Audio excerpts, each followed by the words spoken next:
Hello everybody. Welcome into episode 2 of Ashes of the Faithful. And before I flick over to the old screen and reveal today's meat for the grinder, Dandos, thank you very much for that subscription. I appreciate it, and welcome in. Wolf's Creed, thank you for the 25 months. And Sneeze with the 3-stream streak. Who else we got in there? Ravon, Vex, Wolf, Culture, Sneeze, Goof, and Steel. Thank you for the gifted sub. In fact, you know what? Hang on. Steel! Thank you for the gifted sub. Appreciate it, buddy. Yeah, I've seen Culture around a bit. I figured Absolutely. he deserves it. The screen was indeed black because I was drawing it out, trying to do last minute prep. Shh, no one knows. Vex, thank you for the 30 bits. Welcome in, episode 2, Ashes of the Faithful, our Imperium Maledictum playthrough that has a rotating cast of fresh meat.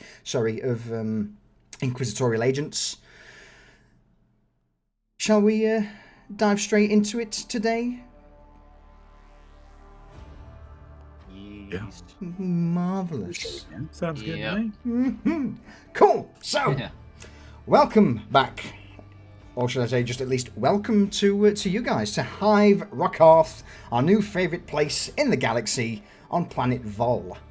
A ball of acidic soil and industrial scale extraction. Oops, music's a bit loud. I'm not going to stress too much about giving you guys the full breakdown of where we are in regards to Planet Vol and Hive Rokarth, because you should have watched yesterday's episode. If you didn't, shame on you. Anyway, in a nutshell, Hive Rokarth is the planetary capital of Vol. It's a multi-leveled hive city housing billions of the God Emperor of Mankind's loyal servants. A place that primarily pays its imperial tithe in Medicae goods, lasgun components, and of course, bodies for the Astra Militarum, amongst a few other little knickknacks. We're going to dive straight in, without the waffle today, chaps. Here. The transit carriage rattles its way through the lower hive, metal wheels grinding against the track beneath, the motion steady, but certainly not smooth by any means. Every joint in the track causes a loud clatter that sends a vibration up through the floor and into the seats and the hundreds of individuals stood. Throughout this entire journey, there are moments of light and moments of darkness. Luma lamps flicker as different sections of the rail system are powered and other ones not so much. Inside though, hot, sweaty, hundreds of bodies just piled in tight next to each other. And for those of you who are lucky enough to have a seat or stood near one of the windows, the exterior seems to press in, loom over you all, be it tunnels or tight, narrow confines of giant buildings, hab blocks, manufactorums. You've all been on this train for a considerable amount of time. A few hours, at least. And you've now reached a part of the old hive where older buildings just seem to dominate your view. Thick brickwork, soot-darkened stone, archers, statues to both the Emperor of Mankind and various Imperial saints whiz by at astonishing speed. Occasionally, though, this train seems to slow, pulling to a halt outside platforms that either look half abandoned or in a state of disarray, disuse, before the train again lurches even back into motion. This is not the area you should be in. as you start passing buildings that look like offices, record halls, various storage annexes, all plastered with the seal of the Adeptus Administratum. And if this is the domain of the Adeptus Administratum, well, as we all know, paperwork, rules, authority, they reign supreme here. As the carriage grinds onwards, it feels like you're in a layer between the city. Technically, you're in the lower hive, but there are certain signs that the mid-hive is creeping in. Some of the nicer facades of buildings, some of the people down below as you cross over a bridge seem to be wearing the pristine white and grey robes of the Administratum. This is not a manufactorum lair.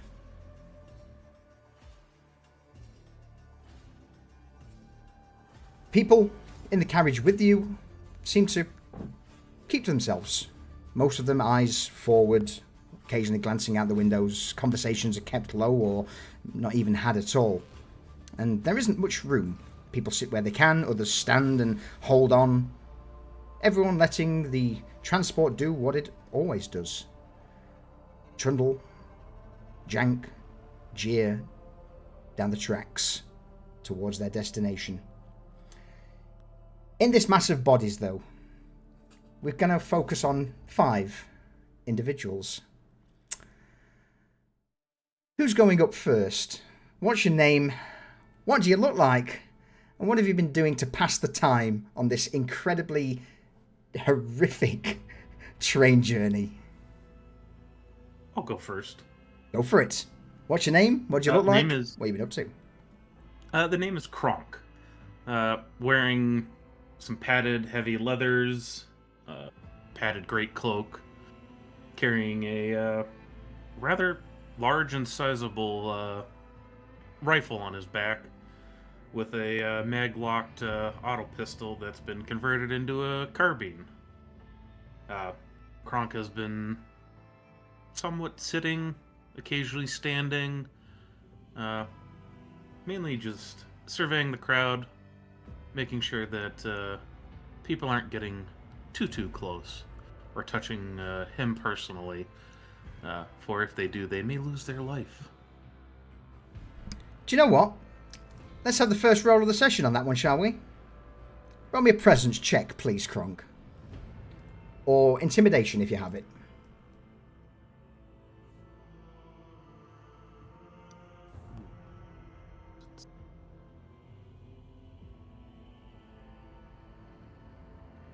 Challenging, routine? Just let's go for a routine presence check.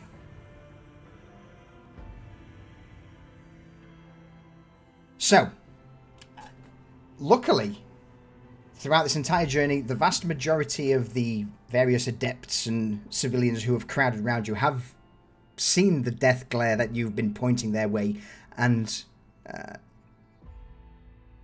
have left not a huge gap by any means, but there's at least a 1-2 persons gap away from the entire group. As one person's jostled to the side on a bend of the rails and move towards you, they quickly reach out, grab the nearest person next to them, pull themselves back in. It seems that no one really wants to get close to you. Good. Beside Kronk, who do we have? What's your name? What do you look like? What have you been doing for this train journey? I'll go next. All right, go for it. Parthos is his name. If he was in like an outfit for a manufactorum or something, you probably wouldn't be able to pick him out from a crowd at all. Average height, really average looks. He's got like a device over his eye, which every so often kind of makes like a little whir and clicking noise and kind of like zooms in and then zooms back out. He's wearing just an armored trench coat over unknown clothing underneath. He's kind of got a little bit of cloth like wrapped around his neck. It's all buttoned up professionally, and then he's got a belt on where hangs a very large handgun saddled in leather, and then on the other end he's got a sheathed sword, chainsword. Throughout the ride, he's just kind of been standing off to Kronk's side, looking at a little device that he keeps pulling out of his side pocket. Watch it for a bit. It'll make a click noise, and then he'll close it up and put it away. And he's just kind of been doing that the whole ride. If somebody kind of bumps into him, he'll give them a dirty look, shove them off, and then go back to looking at his device every so often. Awesome. Who else do we have on this train? Well, beside Harthos is going to be Serial. He might be a little off-putting to others. Where his right eye should be is actually a Auspex embedded in there. He is part of the Mechanicum. And he's wearing dark colored leathers specifically dyed for work in like a hive like this. They're nice dark brown, grays, and blacks basically make up his clothing. And on his lap, he's going to be going over, basically making sure his sniper rifle is working well, making sure the charging bolt is lubed. But his eyes are going to be pretty much watching the rest of the train, all the passengers and everything that they could be doing. He's looking for a threat. Okay. Roll me an easy awareness check, please, Sariel.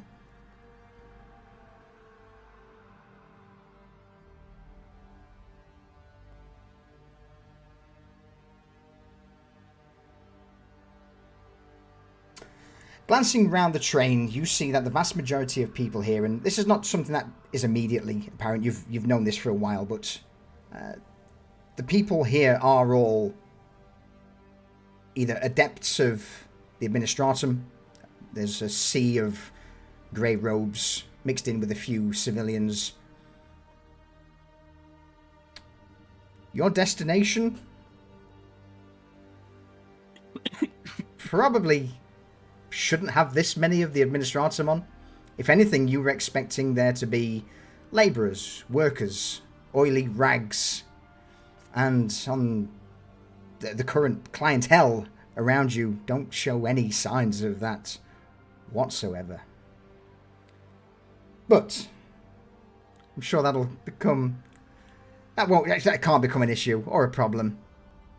Who stood next to you?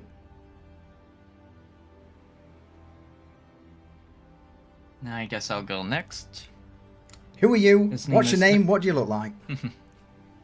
His name is Norn, wearing dark red Mechanicus outfit, covering most of his body, majority of his face. Wearing what looks like a respirator, but without any filters put into it. Covering burns that are... hiding burns that are covering majority of his lower face. And is a part of Adeptus Mechanicus as well. And that'll be mostly just sitting there, looking up at the crowd and then down at my desk, like trying to figure out where the issue was, or where the hell are we going to. The crowd looking not right for our expected destination. In that case, roll me a very easy logic check, please, Norn. I find my logic. Not to worry. Take all the time you need. Yes, I need to increase this. So it says difficulty, change it to very easy. Logic. Change to very easy. Public roll. Absolutely. Send it. You've spent a majority of the time looking through your data slate, trying to correlate where your current location is and why your mission parameters are in a place called Manufactorum Theta 17. glancing through various maps of the Hive, you realise that whilst your mission parameters state the Manufactorum, it seems that the directions you were given and the passes and access codes for the train journey perhaps weren't meant for you. Putting 2 and 2 together, this is either a administratum error, or perhaps more frighteningly, it could even be a test from those higher up.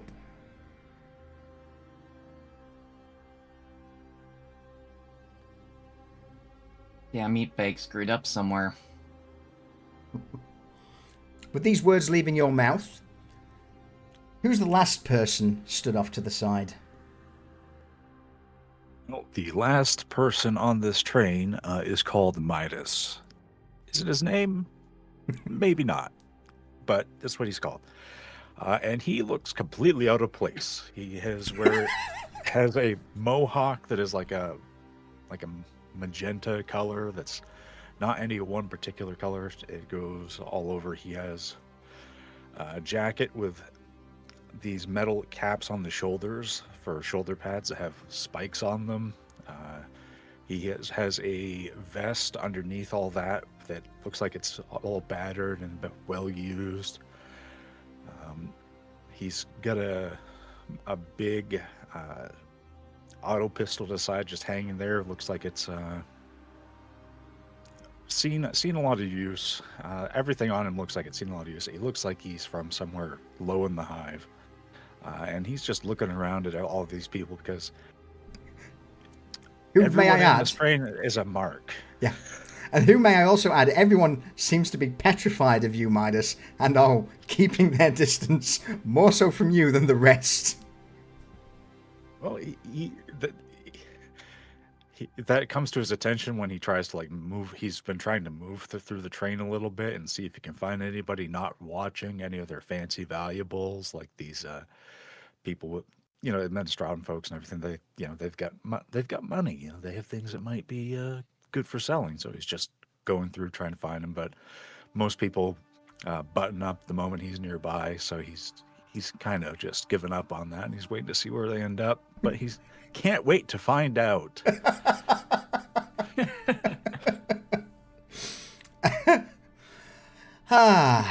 So for those who watched yesterday's session, and as Ravon has said in chat, the bureaucrats went to the factory and the tech guys have gone to the bureaucrats' office.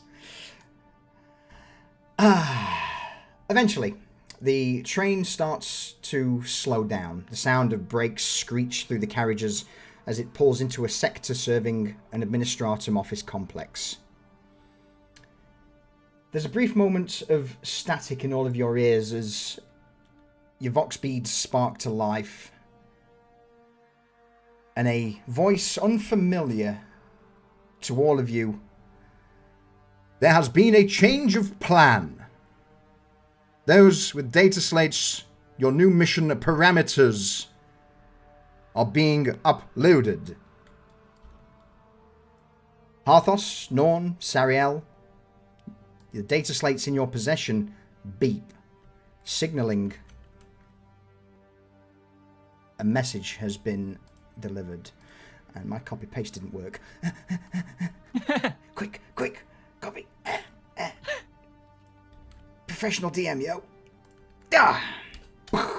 There you go. Incoming priority signal. Authentication. Inquisitorial override.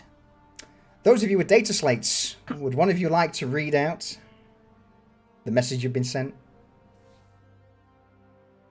Sure. Operative assignment. Operation Locale, Labor Office, LXI, Lower Hive Administratum Complex, Hive Rokarth. Your tasking has been amended. You are to proceed to Labor Office LXI and conduct an investigation into labor allocation procedures, personnel records, and the authorized distribution of stimulants routed through this office. Recent disturbances within the Hive have been provisionally linked to administrative actions originating here. These matters have been recorded as routine at the local level. Your presence is to verify that assessment. This assignment supersedes all previous tasking. No corrective action will be taken regarding the altercation of orders. Treat the discrepancy as an operational condition and proceed accordingly. Labor Office LXI is a Adeptus Administratum controlled zone. Your authority within this location is restricted and subject to local compliance. Temporary accommodation has been assigned at Document Archivium LXI, Floor 2, Storage Room 85. Access codes attached. In service to him. Somebody else also gets a message. Whether they do anything is on them, but the rest of you, or at least Sariel, Norn, Harthos, the mission has now changed. What do you do? Was that something you read out to the quietly to the rest of the crew, Harthos? No, Harthos would have glanced it over, read it in full, and then he would have leaned over and whispered to those that were right beside him that the mission has changed, and he would essentially give them coordinates, but not like read the whole thing out in a public train. So Kronk and I believe Sariel, Midas. or Midas, on his left and right, he would essentially give them directions to where they needed to go now.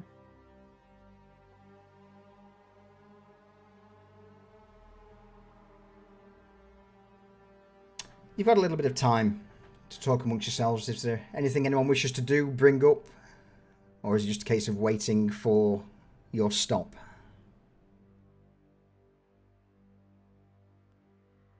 Just waiting for the train to come to a complete stop so we can get off and get on about it, you know? Absolutely. All right, if that's consensus. Yeah, I'm just gonna wait till getting off and stare at it.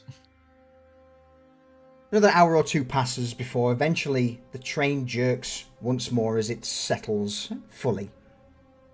Doors slide open with a loud hydraulic hiss, and it's at this point stale air rolls in from the platform as bodies begin to move. Some getting off the carriage, others stepping on. And it's at this moment where, as you step onto the platform and gaze out, the lower hive just seems to close in on you all immediately. Towers of hab blocks and buildings surround you, and it appears that the buildings here are older than, well, definitely older than the city above them. Thick brick walls, packed tight along narrow streets, arches and heavy supports hold up levels that you probably can't even see, with pipes and cables bolted to literally every single surface. Some seeming to be weight-bearing, others tacked on just no doubt for the sake of it. This part of Rokarth may long ago have been easy to navigate, but these days, definitely not. As you glance up and down the platform, you notice there's no fanfare. Nobody's here waiting for you. Obviously, with the small exception of the catwalk above you has a small group of enforcers. Occasionally, some of them bark orders out at the various adepts and civilians who are getting on and off the train to move quicker. Stop blocking the entrance. Those who have stepped off the train seem to move on without any hesitation. They split off into various side alleys, passages, stairwells, corridors, like they do this day in, day out. And perhaps, no doubt they do. The life of an administratum clerk is no doubt not the most exciting of endeavours. But saying that, nobody seems to be paying any attention to you. Stood on the platform. Where do you go?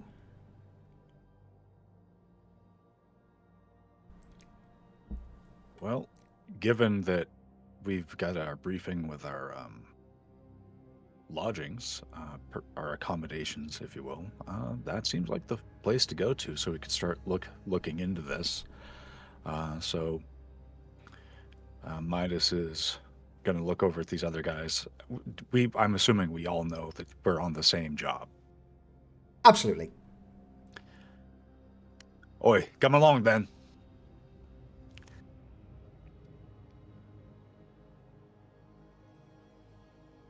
We'll I start take it you know following where this- Midas. Yeah, I can go with Nidus. I take it you know where this Archivum LXI is then. How it gonna be? Figure it out.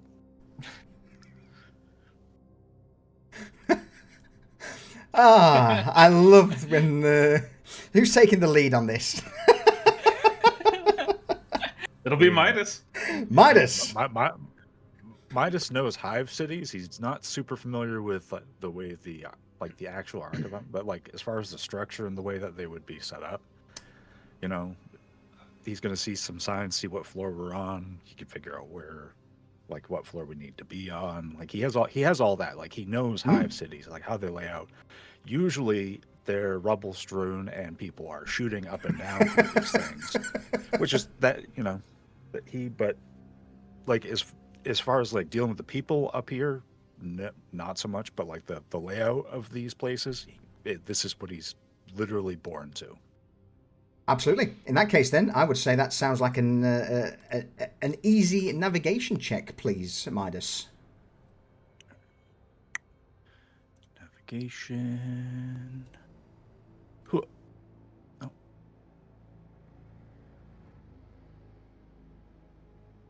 Absolutely crushed it. So, I've got to stop popping out my journal. Doubt my ability to find my way around a hive. Following Midas, you ascend up a large stairwell that opens out onto what initially appears to be the main street that cuts the Administratum district in half. And like all Administratum districts, this place is basically a physical manifestation of bureaucracy. Outside of the main roads, there's no clear path or easily navigatable areas, but the one landmark you would see, Midas, is a giant, colossal structure a couple of miles away that towers above all the others. On top stands the golden aquila of the Imperium, and beneath that, the familiar eye symbol with what can only be described as an A, that of the Adeptus Administratum. If any structure in this area was going to be the main labour office and administration of the area, that's the one. You begin to coax the party through the various back alleys and streets, and I would say that for a nice change, this place isn't strewn with rubble. There aren't any gangs with guns shooting at you or trying to press any solars that you have on your person. In fact, it's the complete opposite. Most people seem to move out of your way. The occasional enforcer group that you do come across eyes you warily. In fact, more than eyes you, one of the groups sees you, a man out of place with the rest of the group. Oi! Shotgun points in your direction, and with the muzzle signalling a approach. Get over here! Midas is going to look at this dude and just see if he's got anyone around him, if it's just him. There's 3 other enforcers with him.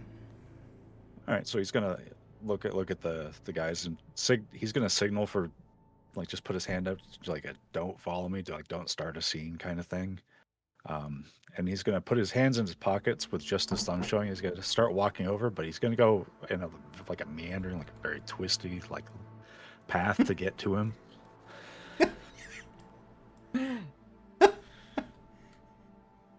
What can I do for you? Ident card. A hand shoots out. Right. And he'll dig it out of... He's going to pull like his documents out of the side of his sling bag he's got with all of his other stuff that's packed in there. Mm-hmm. He's going to fish around for it. And he's going to take it and he's going to slap it down in the guy's hand. Just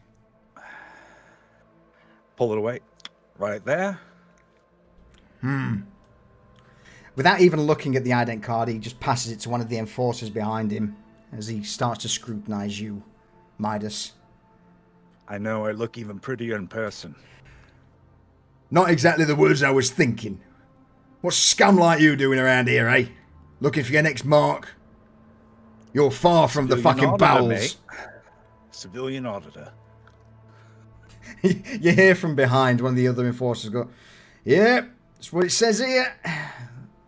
Civilian audition or auditor, adeptus administratum." No, hang on a minute. Give me that fucking thing. The enforcer snatches the ident card from his subordinate, looks over You're jealous now. looks up at you, looks back to the ident card. Alright, civilian auditor, eh? You got a license for this, eh? Hey? Hey, here's the license. Karthos is gonna kind of like step what up and it just is. kind of like stare at the guy for a moment. The mechanical eye is gonna make a little like rolling noise, and he's gonna lean in and he's gonna be like, "You're keeping us from our appointment." The other three enforcers clutch their shotguns closer to their chest as they step in line with the first one. Glance over you, Harthus. I'm going to ask for a presence check from... Let's go from you, Midas. But with Harthus backing you up, let's bump it up to a routine. And I will give you a +1 to SL due to the fact that you have papers proving that you're supposed to be here. Okay. Routine. 1 SL. I'm just trying to remember to put all the modifiers in the first time, so I'm not rolling like 4 different times.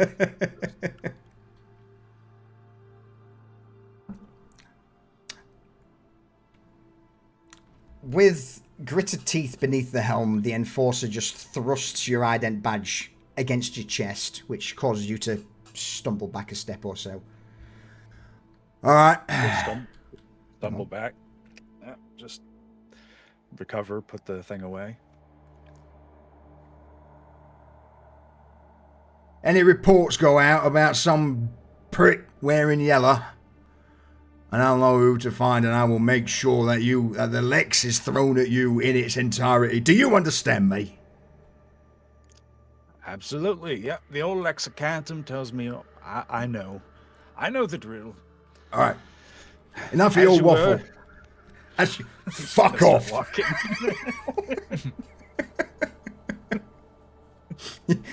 You just see him throw a point out to his left as he shouts "fuck off" at you, and the 3 other remaining enforcers glare at the rest of the party before they continue their patrol through the administratum block. That, if the stick fell out, they wouldn't be able to stand up straight. So whilst Harthos and Midas have been doing this, what have the rest of you 3 been up to? Anything in particular, or just watching this unfold? Oh, Kronk's just been sitting back.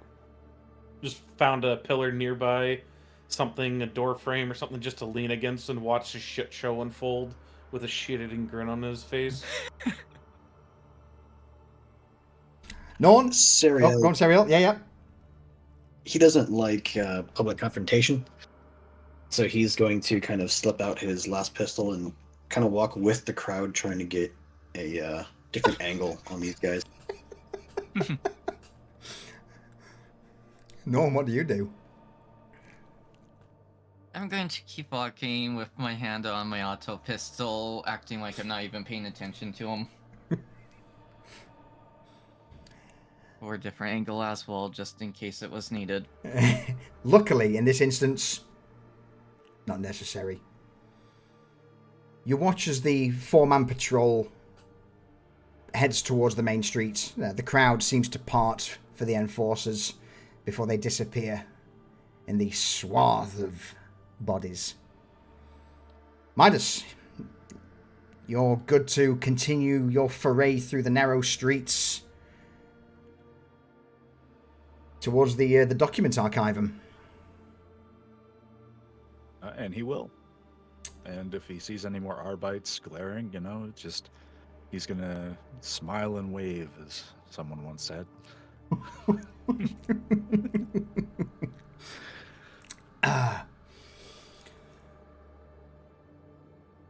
Awesome. So, the journey continues. It's very stereotypical of most Administratum sectors. Thick brick walls, narrow windows set high up, heavy doors reinforced with layers of metal plating, seals. It's nothing out of the ordinary. Until, of course, you reach your destination, this giant towering block, the Administratum Office LXI. It gives the appearance of a concrete fortress rather than that of an office building, so welcoming it is not. You're greeted by a vast open courtyard before the complex, and here crowds seem to queue in long, slow-moving lines that snake around bollards and barriers. The largest ones seem to gather at entrances marked as labour allocation, payments, and inquiries.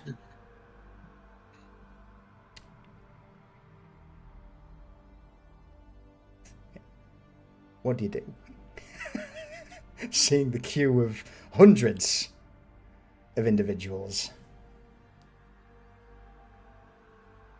Let's see. Looking at the signs, do we see this place referred to as the Documentum? Roll me a challenging awareness check, please. In fact, let's go for everyone. Everyone roll me a challenging awareness check. If you have... It is indeed. If you have sight as a specialist skill, you can use sight. Awareness, and you said challenging? Challenging, yep, straight challenging. Okay. Ouch. Oh, where's my fail?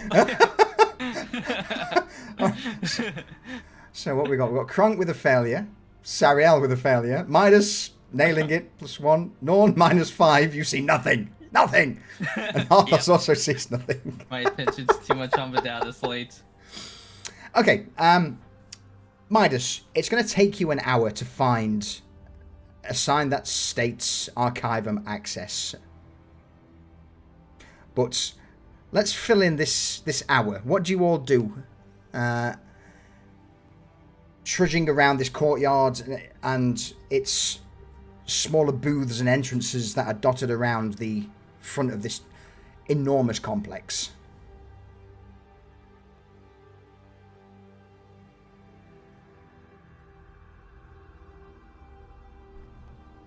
Well, Midas, looking for it, is going to go try to get a cup of recaf from somebody. Just being really sociable, and everyone, he's enjoying the fact that everyone here is just going to be completely put off by the fact he exists. So he's just doing that, looking around. So allow me to rephrase this then. Whilst Midas takes an hour to go find a recaf stall in this courtyard, already knows where Archivum access is. How do the rest of you spend the hour looking for the Archivum access and don't find it? Let's put it that way. Okay. How's that sound, Midas? Do you like that? Is that better? Yeah, that works. Kronk will try to start reading some of the signs. Thinking he's found the Archivum access, he'll queue up with everyone else for that hour. And then just kind of bewilderedly looking around as everyone else isn't queuing up with him, but just, doing their own thing. Kronk, roll me a d6.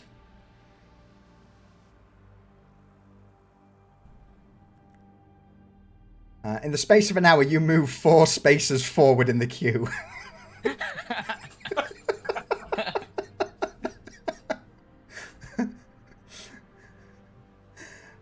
Any other takers? A new fresh hell.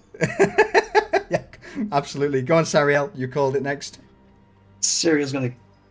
He's already distracted at this point. There's a lot of locations that a threat could be hiding in, and he's scanning pretty much high and low, every dark corner, just completely forgetting about the target, and he's like aimlessly walking through the crowd. All right.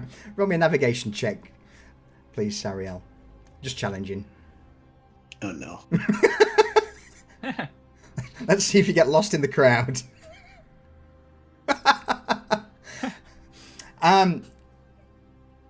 It gets to a point where, with you too busy looking up for high places, you find yourself swarmed by bodies. People look at you with scowls, the odd tutting emitted by some of the queue goers as they get the impression that you're trying to cut the queue.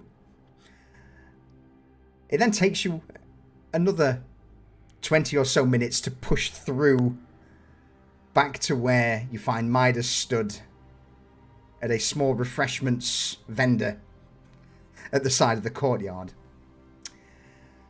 Norn, what are you up to? Mostly focused on put my data slate, trying to figure out where the fuck to go while avoiding as many of the people as possible.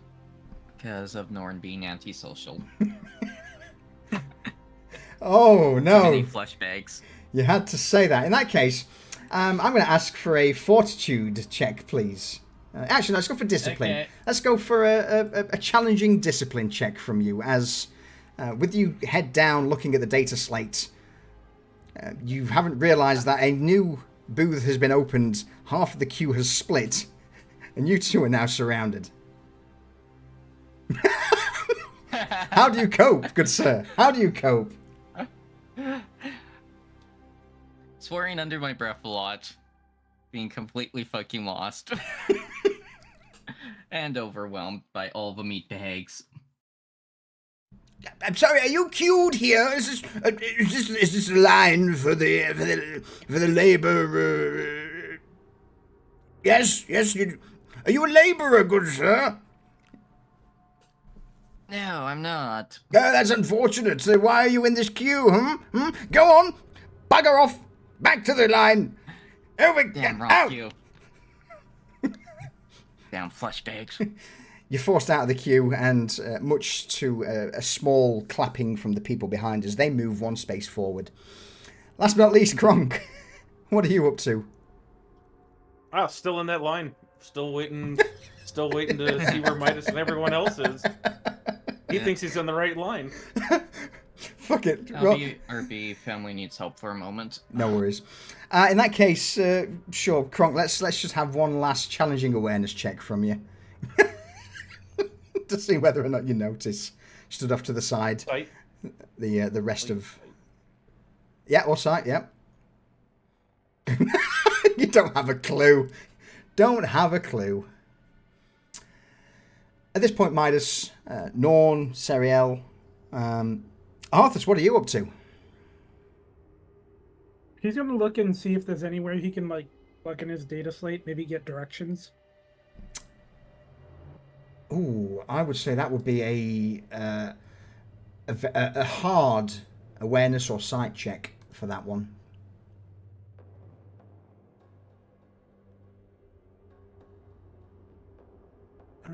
Awareness, or what was the other one? Sight, which would be a sub skill of awareness. So if it says awareness, if you have sight underneath it, you can use that. If not, it's just a hard awareness check, please. And you said hard, correct? Hard, absolutely. Does my auger array help at all? What does an auger array do? You tell me. So this is a complex cortical implant, enhances the user's sensory detection in ways otherwise impossible for mere flesh. The user's senses gain the abilities of an aspect, reveal an energy, life signs, movement, and other data within medium range. Sure. I would say with you patrolling round, we'll drop it from hard to, I think the next one from hard would be difficult. Okay. Normal roll? Yep, just normal roll. Just normal difficult roll now. The sheer amount of bodies coupled with the various signals that your Auspex picks up, or your auger array, makes it very difficult to find somewhere to just plug it in. No cogitators are around. The only thing that you would notice with that would be a couple of adepts who seem to be circling the perimeter, offering various rations to those people still in the queues. One of them just turns to you. Are you lost, good sir? Is there anything that I may be able to assist with? Arthur is gonna glance to his data slate, and he's gonna ask where he can find what was it? Document archivum? Yeah, the document archivum LXI floor 2. Document archivum. Well, unfortunately, that area is off limits for most people. In fact, if you queue, and he points towards the inquiries queue, if you queue up for the inquiries, I'm sure that they will be able to process you, go through any credentials, and redirect you to where you actually need to be. May the Emperor's blessing be upon you. He offers the sign of the Aquila, bows his head, and just turns his back to you and walks off. And it's probably at that moment where you turn and see Midas stood at this small recaf vendor at the side of the giant courtyard, sipping away.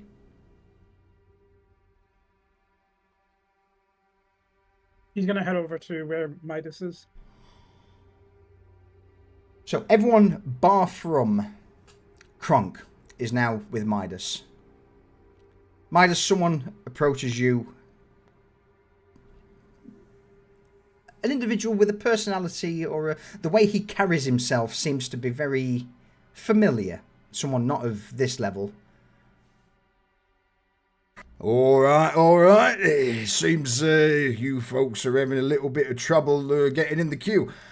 How about you slide a man some solars and perhaps I can get you in a little quicker, eh?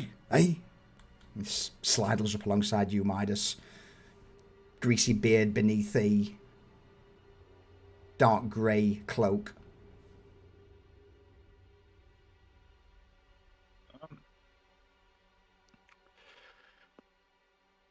Get us through the line. Yeah, whichever line you want to go, I can certainly see about swapping some places, grabbing a ticket or so that you can secret. It'll only cost you a measly 250 solars, cheap for perhaps days of your time sat here, eh? The queue is probably half the day waiting in that. Easy. Easy. Yeah. And the thing that he's looking for is he already knows that. Absolutely. You know, it's off where it has to go. Correct. And so this guy. Sorry, I was just sipping. It's all good.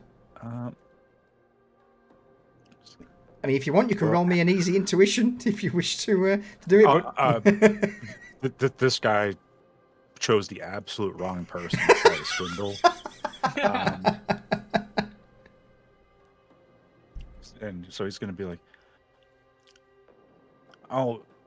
I don't need that, friend. I already know the trick to this place. Oh, do you now? You know the old trick? Well, I mean, no offence, mate. And he motions a hand up and down your attire. You stick out like a sore thumb, and I can almost guarantee that you'll never, ever, ever get to the booth you want to be at. Not without a little bit of know-how. That only I know how. Huh? Only you know how. Doubtful, look at you. I stick out and you just slide under. Alright. I see you don't want my help. Well, enjoy your next 3 fucking days stood in this courtyard waiting to see whoever the fuck you need to see. With a heavy sigh, flips you the bird from beneath the cloak and storms off to try and find another mark. Gonna step on his cloak.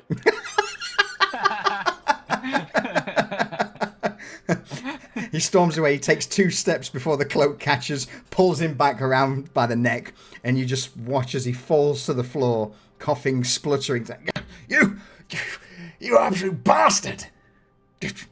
Rags the cloak back. Glowers. So go on. Grease is running down from your face to the floor.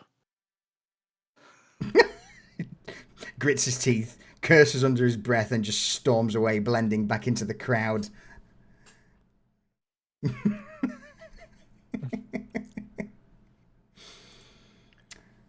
Then using the Vox speed, because if it's been long enough, the people are starting to get. He's gonna hit the Vox speed. Everyone bar Kronk is with you now. All right. Well, he's gonna use it anyways because he doesn't see Kronk right there. All right, we've got the way forward, and he's gonna just look around. Meet me by the recap vendors.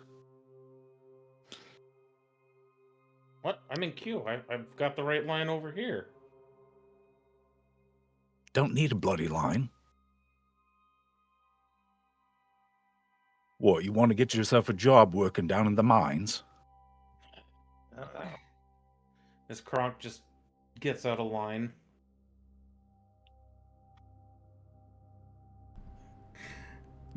Makes his way over to the recap vendors. All right then.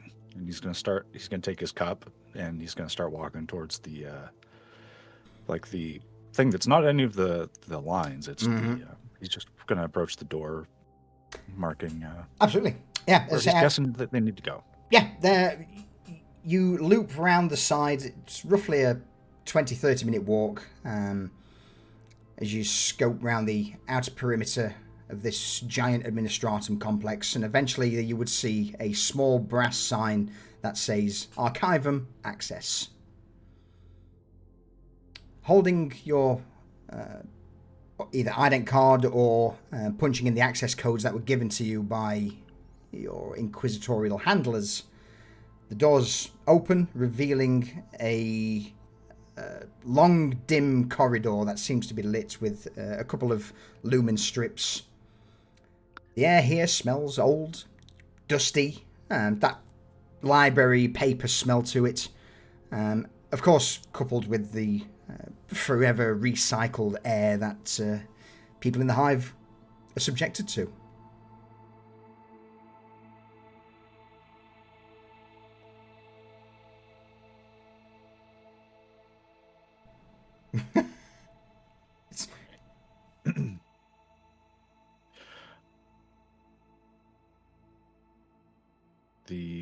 Is there anything like a data pad for entry or anything like that, or just no? As you glance around, there's nothing apart from just a long corridor. The first door you would spot, with this being floor 1, is Unit 1. Mm-hmm. Well, or storage room 1. Sorry. All right. I guess we're gonna look. Midas is gonna go down the hallways trying to look for a elevator or stairs if he can't find an elevator. Just he has a feeling. He has a feeling there's no elevator. But, you know. Well, It's funny as you glance around there. There's no elevator. It's just stairwells upon stairwells. Luckily for you guys, you're only on floor 2, storage room 85. So it doesn't take you too long to make your way down the central corridor, find a flight of stairs. Now, these floors are pretty big, but I'm not going to subject you to the 79 floors that yesterday's group endured. So no fortitude tests today. Yeah, with this though, as you make your way down the corridor, you pass rows of offices, archive rooms, record halls, etc. Some doors are open. As you glance in, you'd see several clerks bent over data slates or stacks of documents. Others sealed. Some have warning placards that have been placed over the doors, giving you the impression that they've perhaps not been opened in decades. You would bump into the odds administratum staff on your journey down floor 1 and up the stairs, and they would no doubt give you concerning glances, some of them whispering amongst themselves, no doubt overhear a, I didn't know we let any old riffraff in the archives these days. But eventually, as you ascend onto floor 2, make your way towards storage unit 85, you find your safe house. Or more likely, safe room. And it is exactly that. It is a storage room. It has been cleaned out, completely cleared of all documents apart from a few blank scrolls and tomes that have been stacked on a desk. No bedding. Only one chair. It's not exactly the 5-star accommodation that some of you may have expected. Anybody have any survival? Have a survival kit with them? Because if so, congrats, you've got a sleeping bag. If you haven't, luckily Serial does. So yeah, yes, I have survival kit. Excellent. You step into this empty chamber, glance around. Apart from the desk that's full of old, unused parchment, vellum, and tomes, a single chair. It's as bare can be, but secure, quiet. Room 85 is at the very end of the corridor, so you get the impression that you probably won't be bothered whilst here. What do you all do? Harthos takes the chair.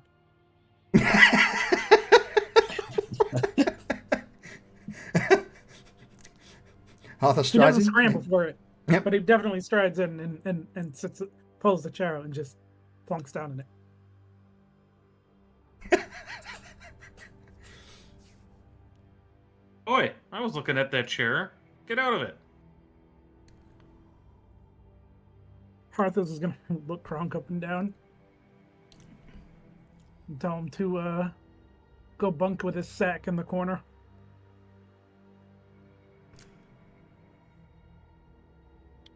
Oh, all right. Kronk's gonna just back up, and with his auto pistol still latched to the mag lock holster, he's just gonna pivot it and take a shot with it and blow one of the legs off of the chair. Who's in the room at the minute? Who's just walking? In fact, I would imagine everyone's in the room at the minute. Can everyone make me a routine discipline check, please? Apart from Kronk, who obviously took the shot. If you have composure, you can use composure.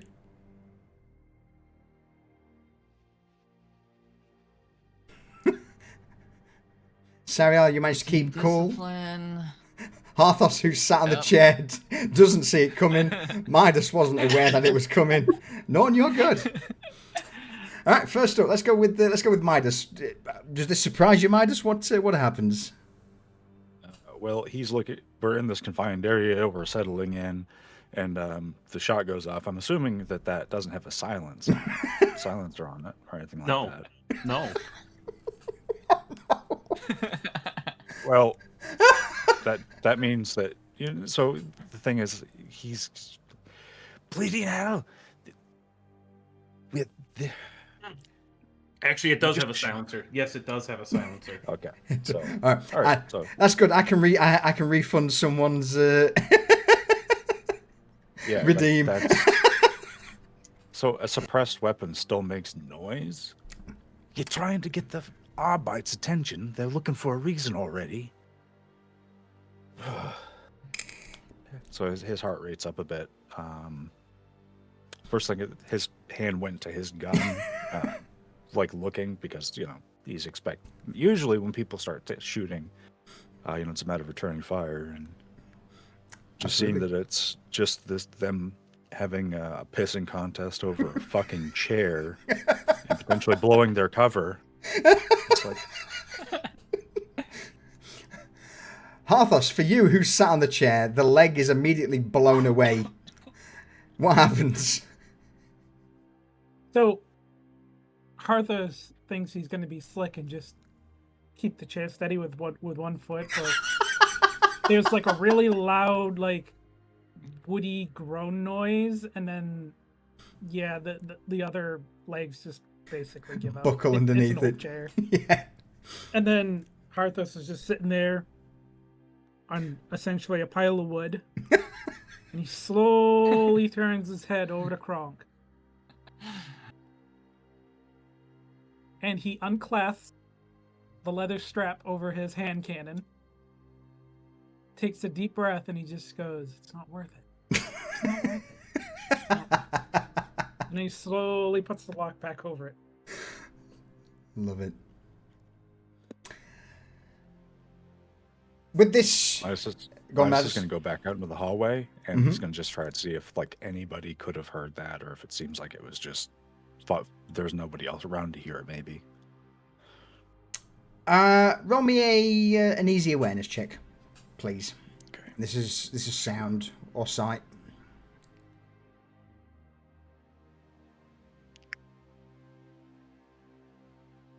You glance down the corridor. You don't see no heads pop out of doors. There's no mumbles of anything. Can't guarantee, but just at a glance, this floor, or at least this corridor you're in, seems pretty empty. And with you being situated at the far end of one of these wings, by the time the sound echoes down the corridor, it may sound more like a stack of books being dropped, or part of the one of the doors slamming. Especially with it being a silenced weapon. So, yeah, you're not entirely certain, but it's probable that you're good. Okay. You pop your head back in, close the door. You're all now in the room. Mission. Parameters have obviously changed. Information isn't exactly forthcoming. Never is. Especially with these affairs.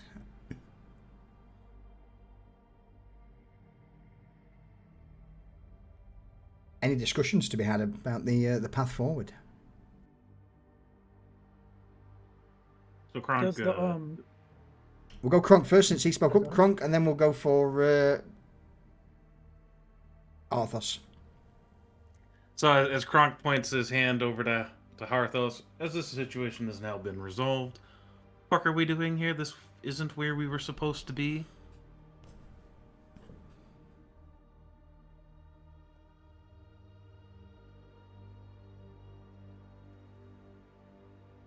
Harthos is going to take out his data pad. Mm-hmm. He's gonna see if there's any further instructions. There isn't. Literally, you're to proceed to Labour Office LXI and conduct an investigation into labour allocation procedures, personnel records, and authorised distribution of stimulants routed through the office. So he's gonna, now that they're in private, he's gonna go through the letter of the mission, like verbally. He's gonna read it out to everyone. While Parthos is reading that out, Sariel is going to kind of go around the room and see if anyone may have implanted like a recording device. Because if this problem has come to the Inquisition's attention, some people could be watching us very closely. Okay. I'm going to say that's an easy test of your choice. How do you go about it? Is this an awareness thing? Is this a logical thing where you go round where people, where you expect devices to be planted? An easy test of your choice. He's actually going to use his Auspex. Okay, in that case, I'll bump it to very Basically easy. trying to detect any electrical signatures or things along that matter. Yeah, in that case, do you want to go a very easy tech test? I was thinking, yeah, I can do that.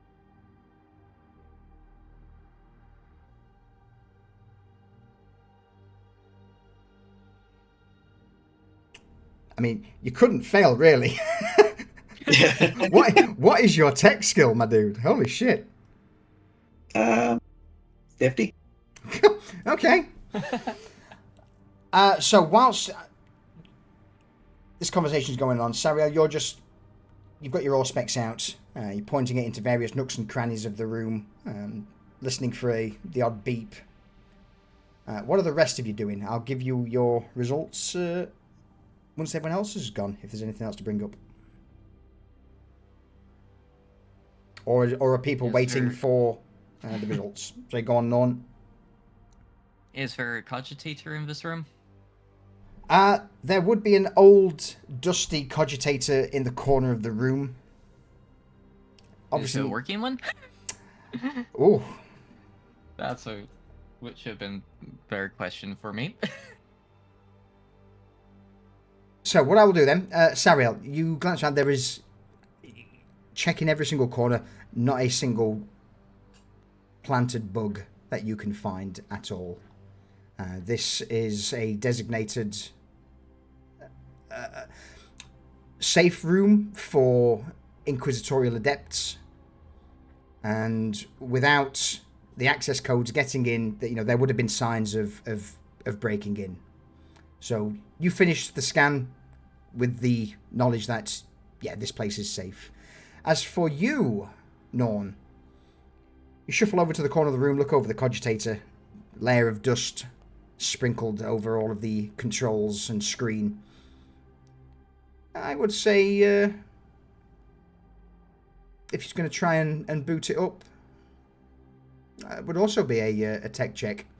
But something this old, Okay. I'm going to say it would be a routine. Just go for a routine. A routine tech check. Oh. Routine.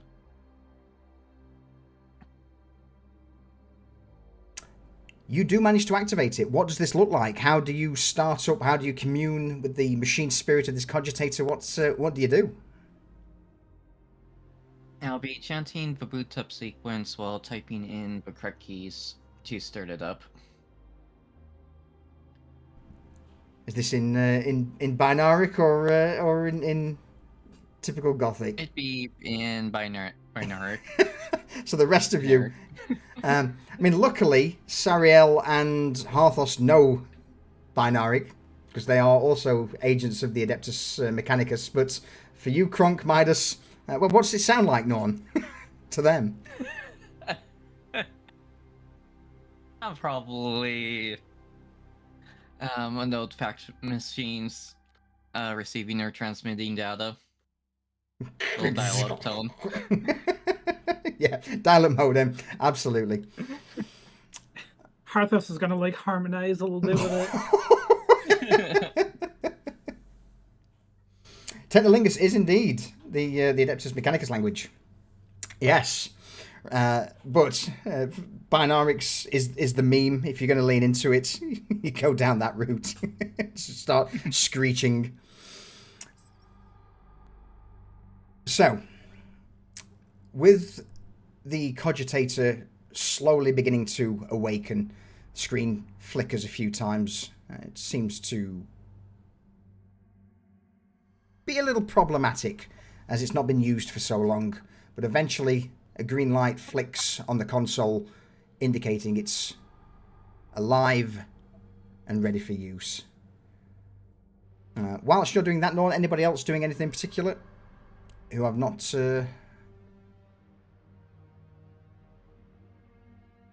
asked yet? Still waiting to hear the orders, or what exactly they're doing.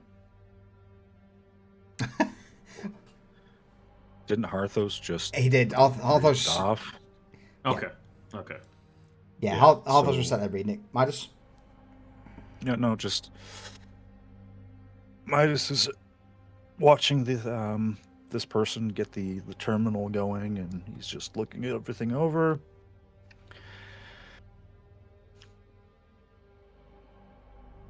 Had worse. All right. Well, once you're ready to go, we should probably go and see about this office.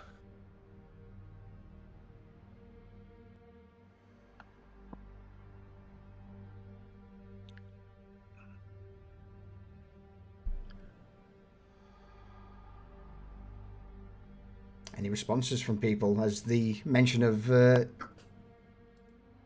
Kronk will just nod his head. Should get the move on it. We can only deal with this screeching for so long. With that said then, first day will start to come to a close. You've arrived on site. Norn, you'll spend the next few hours before retiring for some rest, potentially just making sure the cogitator is ready for use. If there's anything you wish to try and peruse, have a think. And what we will do, since it's been an hour and nearly 20, we will call our first break there to grab a quick drink for those who need to nip to the loo, so on and so forth. In case I shall BRB for a quick drink. Absolutely. Everyone, we'll take a few. This will also give me a chance to have a chat with Twitch. Ha ha. All right. So. God damn it. All right. What have we got? Where Sheep, Ninja Bob 1991. Thank you both for the follow. I appreciate it. And Culture, welcome back on your third stream streak. Rip the cook chair. I mean,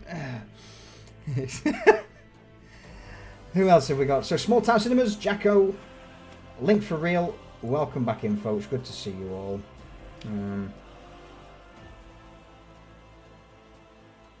Obviously, Durs, Rain, Barksy. Hello. Welcome in. Text this number for hot toasters near you. But yeah, Durs, I had to refund that silencer. So you've saved 2,500 channel points there.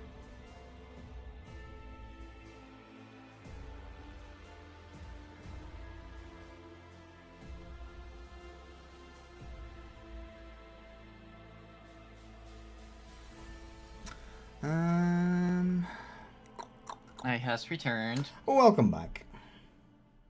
Thank you. Welcome back. Sip of the old water, the agua. Not for rum. Yeah, you know what? I'll go and top up on the rum. I shall be 20 seconds.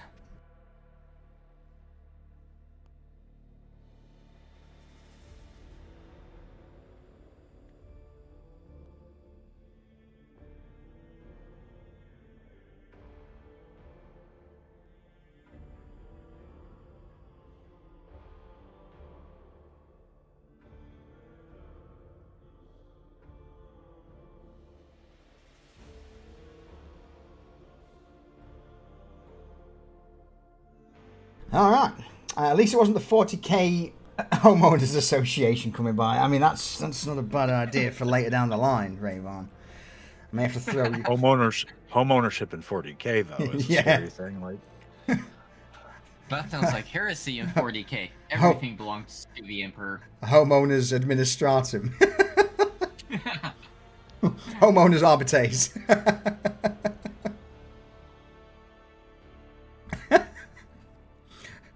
It's like the meme where you've got SWAT kicking down the door, smashing through the ceiling.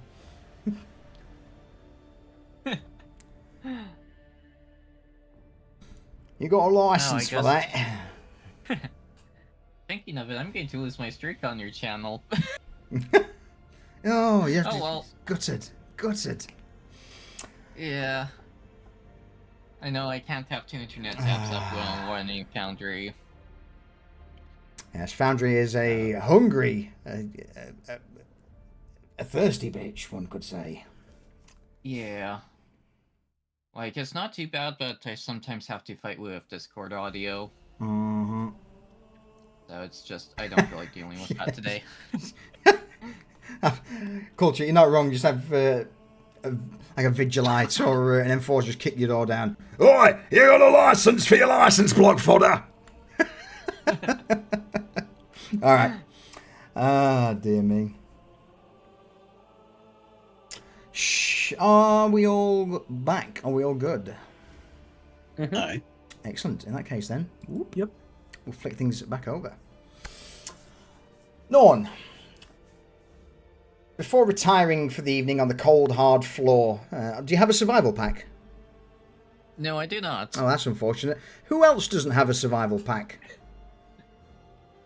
Harthos doesn't. Oh, Arthur, that's unfortunate. Midas? What he does have, though, Go is on. a disassembled chair. You have a block of wood as your pillow. Let me see. Let me check Midas quick. I think he's still away. Oh, Midas has got a survival kit. Okay. So, those who do not have a survival kit, if you could roll me a fortitude check, please. A challenging fortitude check. Fortitude, where are you hiding? Where you are?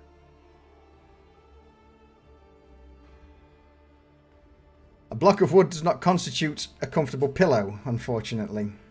And you wanted challenging? Yes, please. Yeah. Boop. Is it possible he could use something else?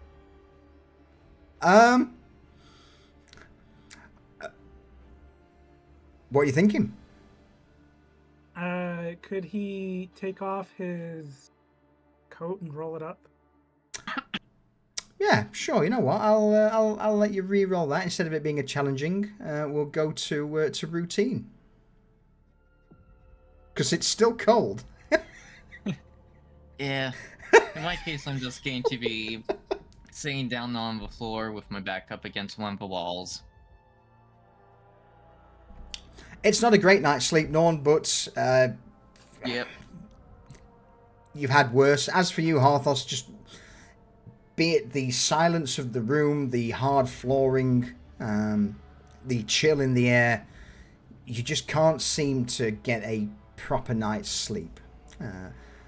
So for that, your first awareness check will have an automatic -1 SL.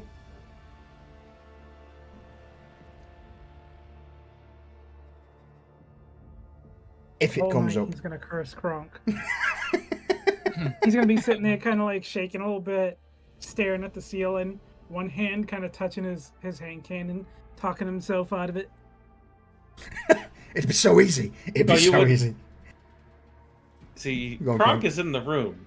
He's you would see an open, what looks like an open sleeping area with a pad there, but in actuality, it's Kronk is in that sleeping on it. He's just got his chameleon cloak pulled over him while he's sleeping.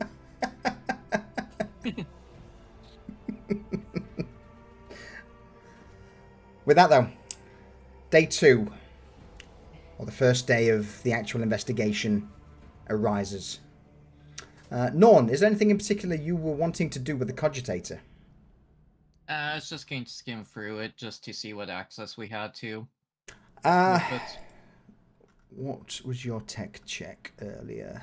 +5, astounding. +5, yeah. Astounding success. You managed to gain full access to the cogitator. That's it's mostly used as a inventory and auditing terminal for this document archivum. So, with regards to information, it mostly pertains to what this facility holds.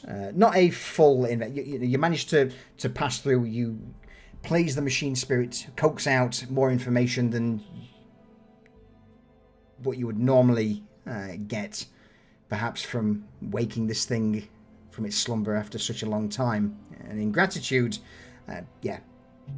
But you don't seem to get a great deal of information from beyond the archivum document area.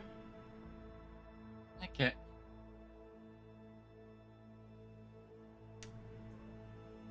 And we're at the next day, effectively now. Correct. For these. Boy, that thing tell you where the... What's the name? The office we're going to is?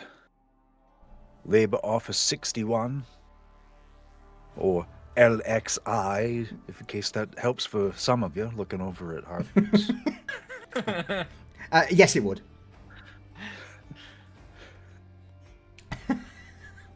Yeah, it did. I'll leave the lay there. It's gonna shoot Midas a dirty look.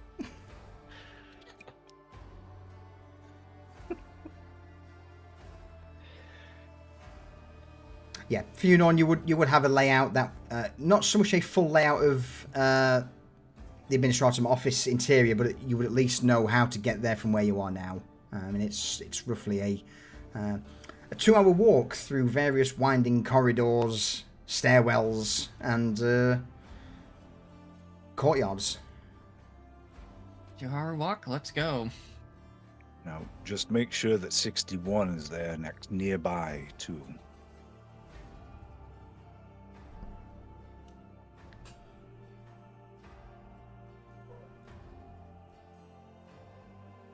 Can you check? It's about a 2-hour walk away from us. That 65 is 61 right there too. 61 is with that check, it's adjacent. All of the 60 blocks are in a close proximity to each other. As you check over the data, Norn, you'd see that these blocks, almost like interior modular areas that have been built over time. Obviously, the ones closest to the initial courtyard you entered would be Block 1, Block 2, Block 3, so on and so forth. So yeah, the 60s are quite a way back towards the rear of the facility. Yeah. All right. Well, concern was we didn't know if something had happened and they reassigned it somewhere else or something. All right. Yeah, according to this, it's in the same spot. Excellent. Well, don't know about any of you, but I don't want to be spending as much time here any more time here than I have to. These bleeders do not like me, and I don't like them too much. So he's going to gesture out the door. Well said. I'll be walking if you want to join me. Yeah, there we go. Serial will follow after Midas. All right. So with Norn leading the way, you begin to make your way down the corridor, down the stairwell, back to the first level of the document archivum, before eventually reaching an elevator, or a mag lift for that matter. Boarding the lift, Norn, you input the level and it slowly begins to rise after a 20 or so minute maglev journey, the doors open to reveal me kicking this cat out of my room. 2 seconds. Love the kitty. The cat's just like, no. Yeah. The doors open to reveal a vast open archivum. Here, columns rise up to a high ceiling, stacks of shelves line every single wall, various braziers burn, providing illumination, and administratum clerks move back and forth. But again, as most things, as soon as you step out of the lift, you are met with 4 enforcers who turn their attention towards you. One of them glances, immediately locking onto Midas, because he's the most out of character individual, and then eyes also lock on you, Norn, the red robes of the Mechanicus.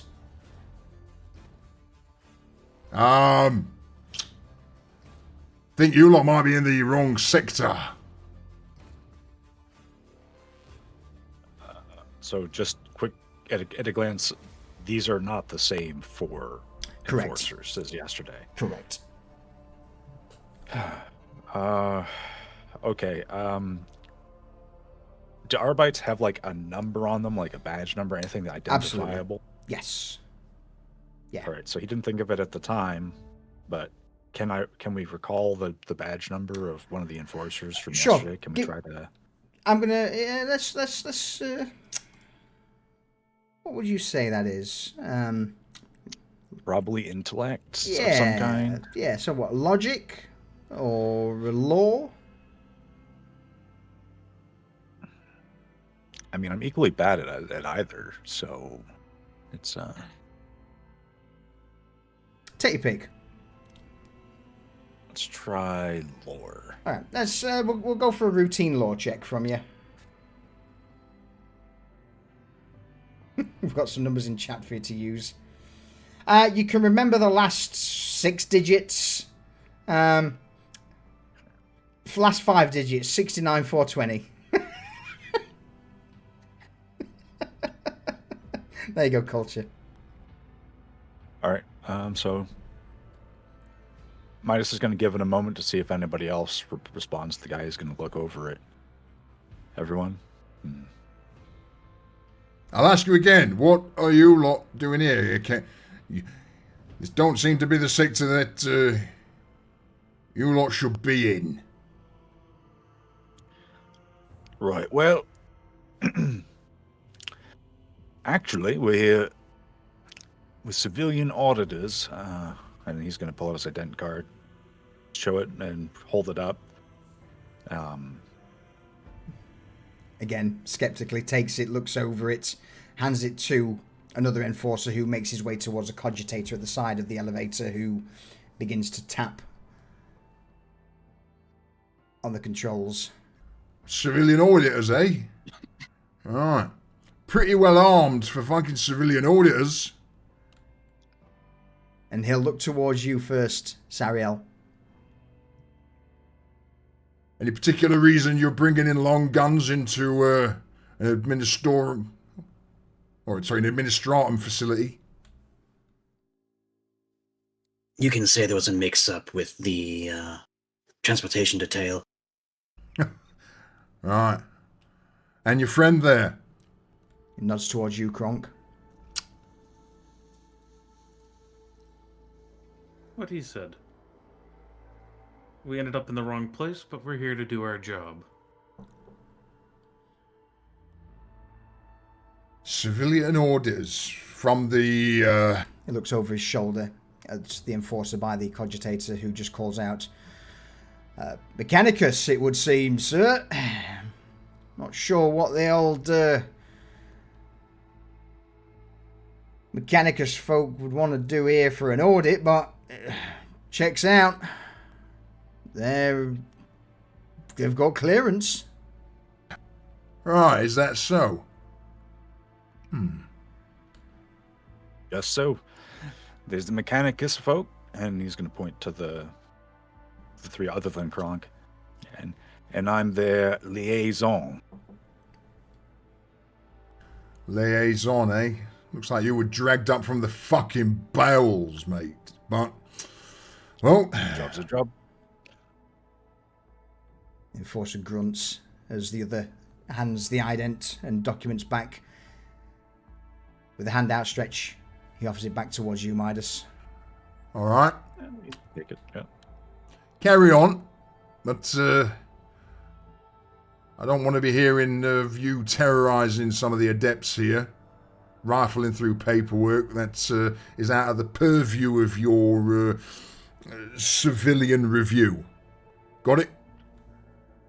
You'll hear nothing of the sort.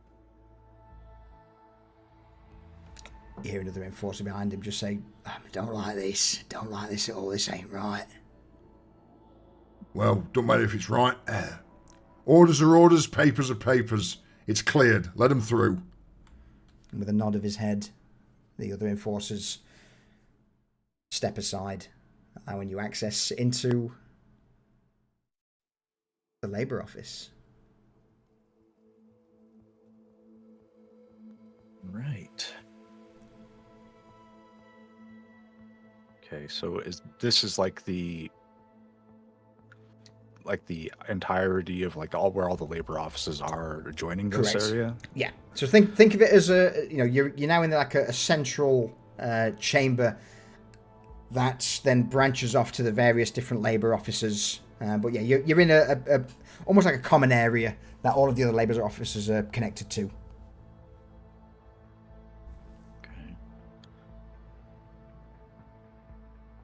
Is it possible from this area to find transportation records? Possible, absolutely. Where to start? That's the. This is now the investigation part. Are there any clerks that don't look too busy? You glance around. That's in quotation marks. The answer is no. Every single clerk seems to be either they are busy or they're making themselves look busy. None of them seem to give you a shred of attention. Alright. Harthos is just gonna try and figure out like the lay of the area, like if it's numbered or if it has a certain like pattern to where the records would be kept. I would say roll me a very hard navigation check. This place is vast. It seems to, as you begin to walk through the halls, that Surface? Or just basic navigation? I would say just a basic navigation on this one. Unless you've got Very navigation library. Very hard, yeah. Yeah. Yeah, it's this is a maze of corridors, shelves upon shelves of tomes and scrolls.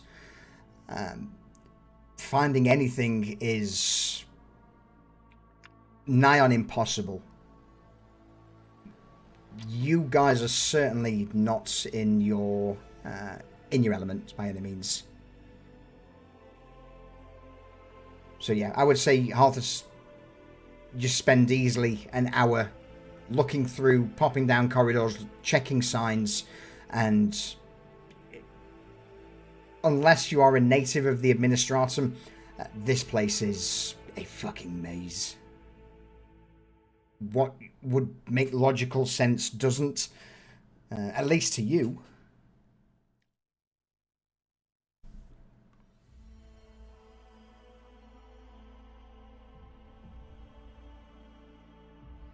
Is there anyone that doesn't look too busy that could be approachable to kind of give us an idea of where we need to go?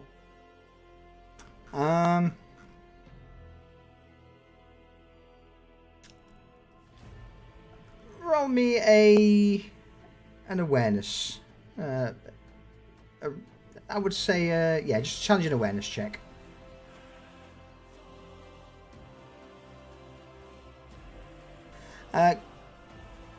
As you peruse around, you do eventually come across a small group of adepts who are just sat at a table. One of them has a ration bar in hand and appears to be on a brief break. And with the heavy footsteps of you guys approaching, they turn, look at you, eyes go wide before they look back down to the table.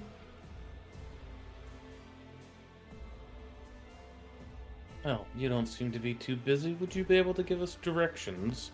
Or at least tell us where we need to go? I could certainly try. I assume you're meant to be here? Yes, we are meant to be here. I just want to check something very quickly. Midas, did you get the secure transmission, the second one? Sure did. Okay, that's fine. I just wanted to make sure I'd not, it actually gone through. That's in the back pocket. Thanks. Yeah. No, I just wanted to make sure you'd actually got it. Oh yeah, I got that. I'm cool. It's That's in fine. my mind. No, it's fine. No, I'm not pressuring you or anything. I'm like, I just want to make sure you've actually got that, and I didn't just send it to the ether. All right.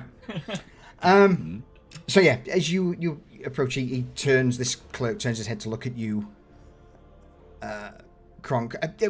What exactly are you looking for? And I assume you're supposed to be here, yes? Yes.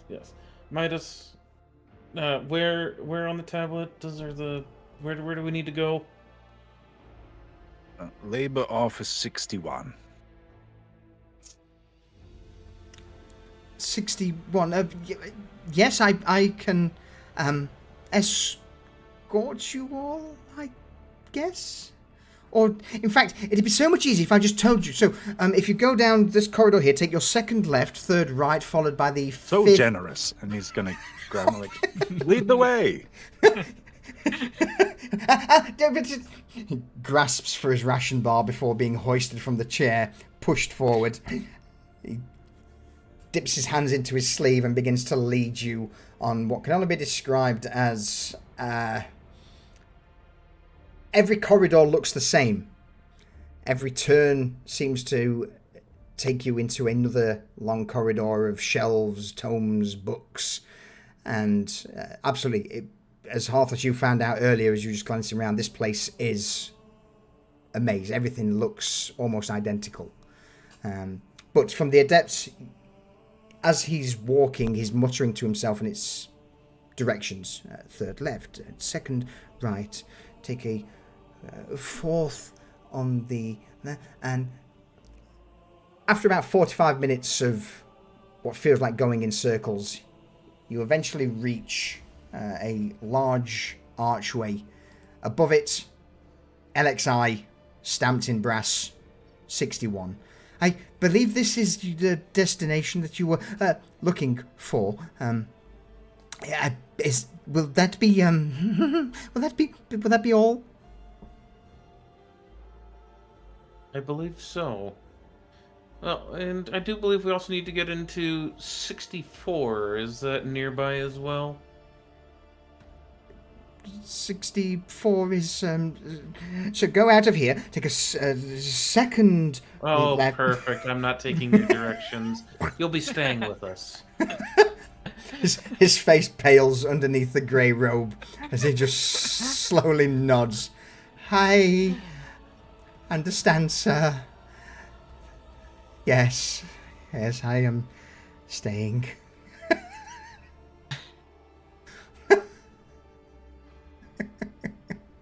Perfect. Since we have that oh so generous clerk, Harthos is gonna kind of like lean over and kind of like make a motion around the room. He's gonna be like, "Where's all the logistics records in here?" I'm unsure of this area, but I if we follow me, we'll go and speak to the archive and representative. Yes. And does it work here? Works in some other office somewhere. Gonna have to deal with the ones here. He leads you through towards several sets of windows. At the moment, all of them shuttered down, but as he steps up, the adept places his hand on a small console, taps in an access code, and all of a sudden, one of the shutters begins to rise. Behind it is a clerk sat on a chair, spinning round in circles with a cup of steaming recaf, in the process of taking a sip. And eventually, as the shutter clatters to the top, he freezes mid-spin, turns his gaze to you, and... Oh, good morning.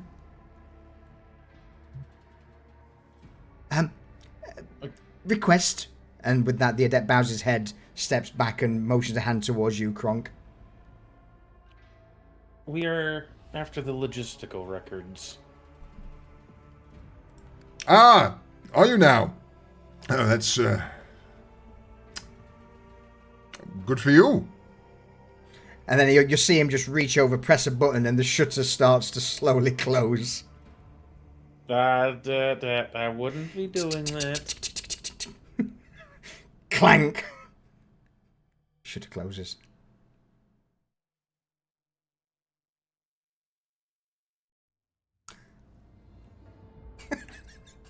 Kronk is just gonna slowly turn on heel towards the person that led them there. Just one moment. One moment. He taps in the access code again, and the shutter starts to rise. I'm sorry, but the booth is currently closed to all requests. It needs to be passed through the proper channels using the proper... And you just see this old man's head. As the shutter's rising, he sort of crouches down, looks at you, and then starts to straighten out as the shutter rises. The necessary forms need to be filled in. Procedures. Yes? This is a civilian audit. Nonsense. I heard nothing about no audit. Oh, it's definitely an audit. Not my fault that things may not have made it your way, but we're here. We're going to complete the audit, and you're going to give us the information we requested. Under whose authority? Defeats the purpose if you're apprised of the surprise investigation now, isn't it? Surprise audit. He extends a hand. Proof. Harthos is going to take out his ID badge. Mm-hmm. And he's going to hand it over. He's going to be like, this should have all the necessary information. We have the requisite authority to be here and to conduct our audit. Very well. I will need a moment to verify all these details. He waves a dismissive hand to a set of metal chairs opposite the booth. You may be seated whilst I verify its authenticity. To the other people in the group, did he say his name? No, he didn't. No. I'm just gonna look for like a nameplate or something on the desk or anything like that. Administratum Adept Kalithos. Kalithos. Alright. Well, while we're waiting, Midas is gonna kind of like putt around and look for a different name on anything. Anything in particular, or are you just wanting to know names? Because the vast majority would. All of He's the looking for the name Malren anywhere on anything. Okay. Roll me a perception check. Sorry, not perception. Fucking D&D. An awareness check. Yeah, an easy awareness check, please.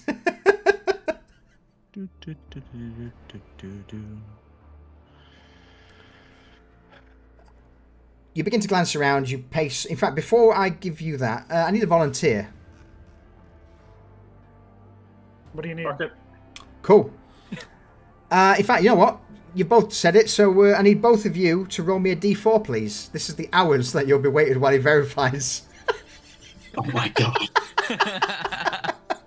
How do I roll just a d4? So see at the very bottom of the window, there's a triangular button. You can click that once and then click I roll. see. All right, Kronk, 1 hour. Okay, that's good. That's good. Oh, you bastards. Well, that worked out good for us. Here I was hoping for an 8-hour wait. So... Midas, you've got 2 hours to kill, basically. So you begin to pace back and forth, looking across at the various booths. As you get towards like the top end, there's easily 12 to 15 booths here. But at the far end, each one seems to have a nameplate above it. And booth number 1 has the name that you're looking for, but the shutters are currently down. And you start to get the impression that the further up the... In fact, actually, the further up the line you go towards one, the more ostentatious the presentation is of these booths. Some have more embellishments, a couple more of the Aquila or the Administratum signs, gelded in thicker bronze. So yeah. Was number 1 like the most ostentatious looking one? Absolutely. Yeah, it's one of the most ostentatious looking ones here. In fact, it is the most ostentatious one. Did he see the code that this guy punched in to open the shutters from our side? Sure, why not? You're a perceptive individual. He's gonna... Well, he's also looking for these things to try to like be like, oh, this person. So he's gonna punch in the code and just see if there's anybody there. All right. You punch in the access code. Rather than it opening immediately like you saw before, there is a button, or sorry, a light that changes from red to green, giving you the impression that this is more of a request rather than an override at this level. A brief moment passes, and eventually you just hear this voice, quite a young, high-pitched voice. Yes, this is Senior Clerk, Joseph Malvern. May I inquire as to the need to... Senior clerk, and you sound younger than the other fella. That must bite their ass. Who is this? And how dare you talk to me in such manner? I'm a friend of old Ben. Looking into some misallocations. From what I hear, you're the expert on such things. There is a brief moment of silence, just the static from the intercom for a moment before you begin to hear a slight hiss as the shutter starts to rise.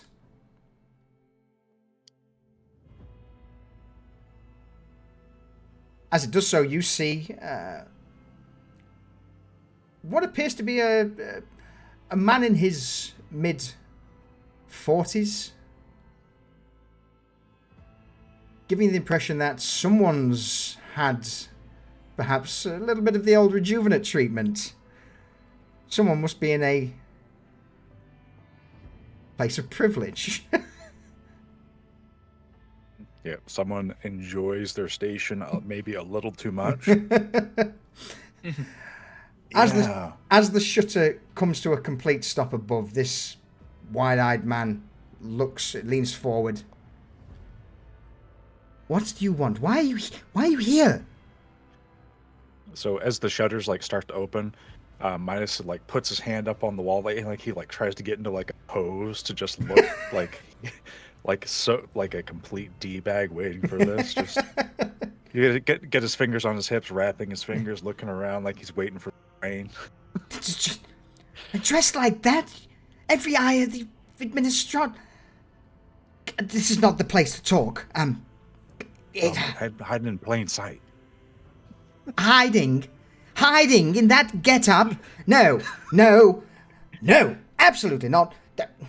He reaches into his robe, pulls out a key, thrusts it to the other side of the counter, and then just points to a door at the far end. 20 minutes. Somewhere quieter that's not out in the open where every fucker can see us. Honestly. And slams his fist on one of the buttons behind the booth as the shutter just starts to close down. 20 minutes is an awful long time. You need to gird up your loins. And he's going to start walking that way. It's either big or you can't find it. Rest of the party. What are we doing with them, Midas? Is this a discreet thing, or is this something that they might have seen? He's not really hiding it from them because it doesn't seem like there's anybody else in here. Correct. So he's did that part without telling anyone, but he's going to just walk over, look at his chrono. He's going to try to wait like about the time he said, because these guys are very, very precise. Mm-hmm. He's going to look over everybody. Well, you can either wait for that fella to come back, or you can come with me when this door opens. Kronk will get up out of the chair and hurriedly make his way over to Midas, as he does not want to wait for the old rude motherfucker to finish doing what he's doing. And he's going to wait for the chrono to... Mm-hmm. Yeah, that's all he's doing. He's waiting for the chrono. And... All right. So, you're waiting. We've got Kronk heading over to assist. Norn, Harthus, Sariel, what are you three up to? Yeah, Harthus. We'll go Harthus first, since you've handed over your ident badge. Yeah, he's going to wait, and he's going to look not too happy. He's going to check his chrono. Is there anything loose, like anything hanging, or... No, nothing that's like an Imperial insignia or anything, but like something that would clearly that the old man's going to be pissed off, kind of peeved. Yeah, absolutely. That'd be. Well, you tell me. What do you find? I'm going to do an awareness roll, just because I've had no good luck, and I won't get one good roll. Oh well, luckily, your first awareness check is at -1 SL because of your. Your rough night's sleep. What difficulty? Let's just go with the challenging. Let's see if there's not much here. It's mostly concrete, metal, and you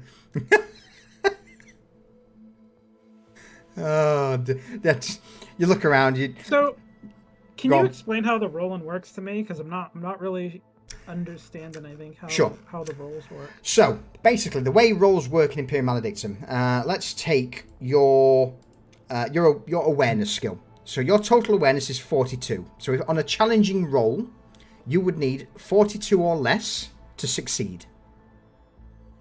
43 or more is a failure. Okay. Now, what that then does is that then adds in these little -1s, -2s. So if you got, so let's say 42. If you got 32 to 42, that would be a +1 success, because that's the first bracket. If you got a 22 to 32, or 31, that would be 2 successes. If you got an 11 to 21, a 12 to 21, 3 successes. And obviously, if you got anything lower than that, 4 successes. So basically, what you're not so much rolling against me as the DM. I don't set an arbitrary DC number like D&D. You're basically rolling against yourself. Now, on a challenging roll, that doesn't add any modifiers. Whereas if you did that with a routine, that would add a +20. So instead of needing 42 to succeed, it would need 62. If it was a very easy check, that adds +60 to your roll. So instead of needing 42, you would need 102 or less, which on a D100 is pretty much impossible unless you roll 100. So, okay. All right. So again, and on the other way, a very hard check, instead of you needing a very hard check is -30. So on an awareness check, instead of needing 42, you would need a 12 or less to succeed. So that's basically how how it all works. Okay. So you need on a straight challenging roll, you need whatever number it says or less.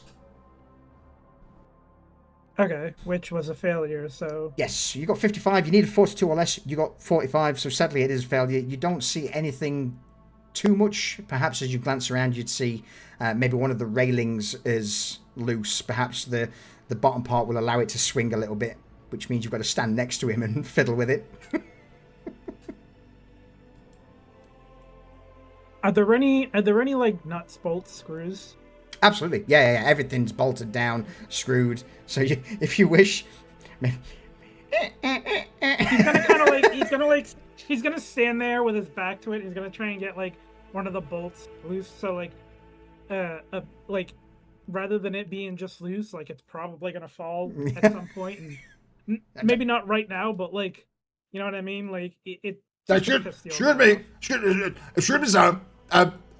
Could you not? Don't mess with the barricades.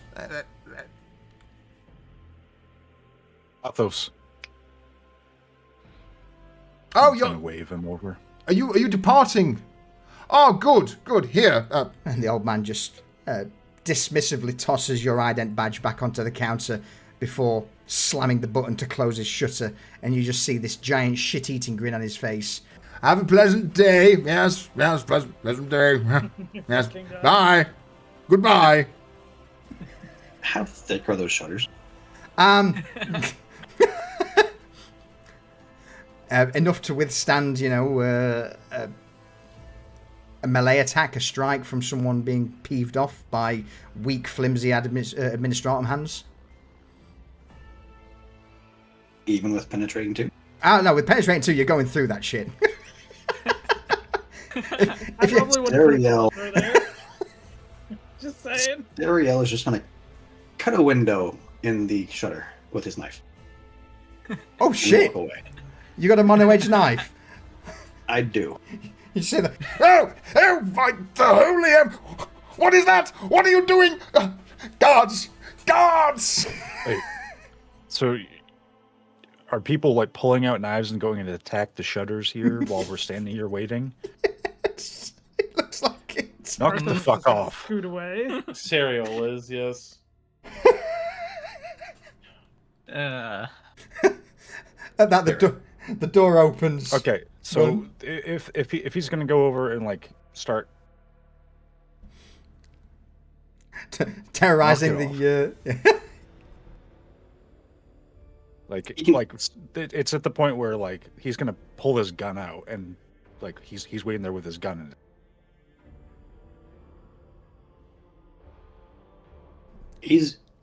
Serial's gonna turn to them and just motion them to move on. Like, don't worry, I got this. Serial, you're staying back with the. For a little bit. Okay. With that, His consequences, Midas, it's not worth our trouble. He can deal with the enforcers. Well,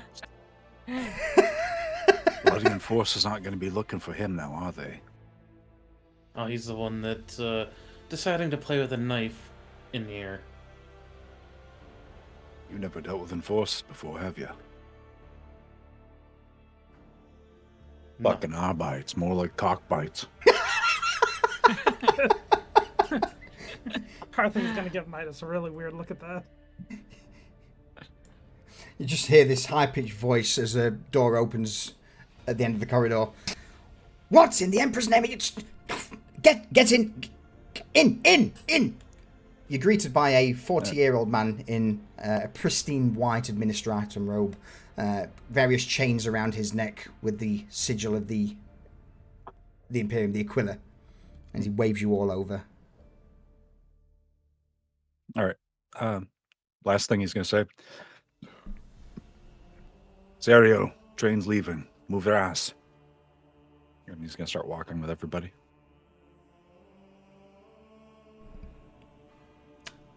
Serial turn, give the clerk a disgusting look, and then follow after. Who's no doubt pissed himself as you've what's the here's Johnny, you know, as you poke your face to the open cut in the shutter. He's like guards,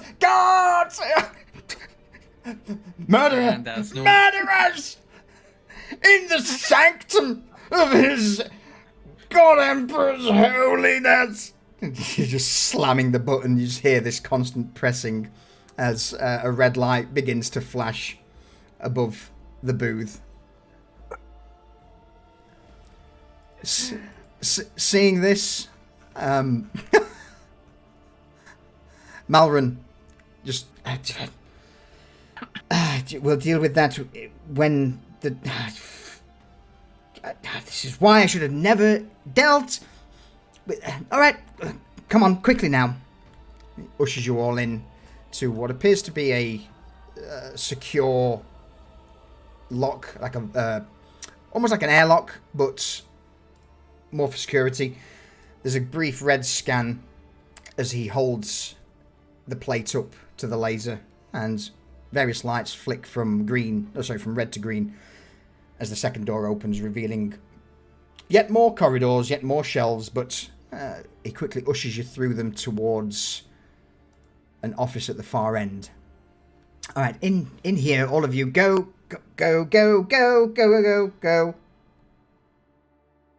Shuffle through. Just. It's okay. Sarah will make a good servitor when this is done. And while we're walking, I'm just have my dad slate out. You're more than Typing the welcome to clerk's try. name in. Saying authorized to turn. Sorry, authorization granted for servitor conversion. Or recommendation for it. No, that was an aside thought, because that's what's going to happen to him after this mission, most likely. Yeah, I'm typing it in. Like, stay undercover. Starts hacking through shutters. Okay, well, it would appear. Really Mr. Adam. It would appear our cover is blown. I mean, I love it. I'm on board with this. So,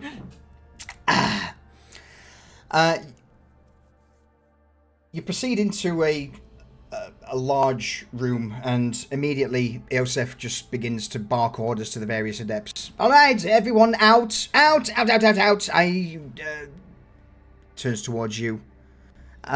These fine folks are here for civilian auditorship. Just, auditing. Yes, auditing. Everyone out. Surprise audit.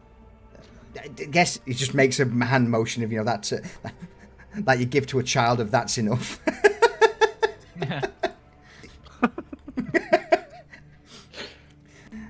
Go on, leave everything. All tasks for this moment have been superseded by a audit. So go. Take some downtime. Go out. Ours is bigger, so fuck off. Yes, thank you.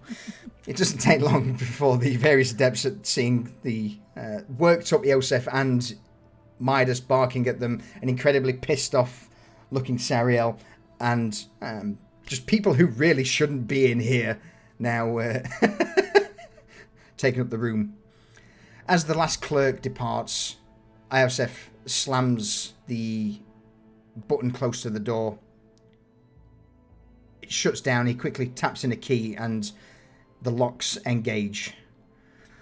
All right, this place is secure. What in the God Emperor's name happened out there? Why was one of my staff screaming? They just gave him a window to breathe out of. Right. It slowly turns to the rest of the group, pinches the bridge of his nose, and then motions towards a set of benches and a table at the far end. Whilst The brain was grown in a vat. Oh, good lord. Why does the Emperor put upon me these things? Out of all of the days, it brings you into my sanctum. Not only that, but with our mutual acquaintance in tow as well. What do you need? Why are you here? Back up to your old tricks there, Yusuf. One time, you do one thing, and it's never dropped. Never! Held over you! One time. And he's looking him up and down. One time. Fine. Your point is made. What do you need? Well, someone is doing what you do, but for other reasons. Perhaps, heretical reasons. In this department, I highly doubt it. What, so people are being... Karthos gives this guy a look. And,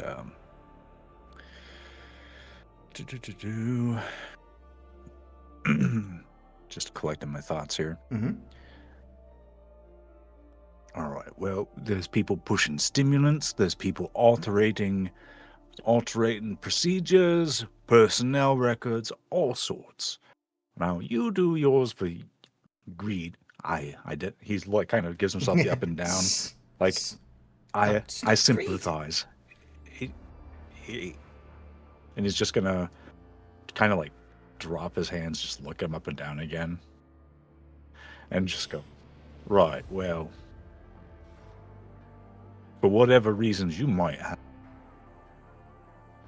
need to find who else has been doing the same for their much less magnanimous reasons. Look, the things within my purview, yes, I have moved people, but you say this is on a grander scale than just a small number. That's right. More and less of, you trying to help.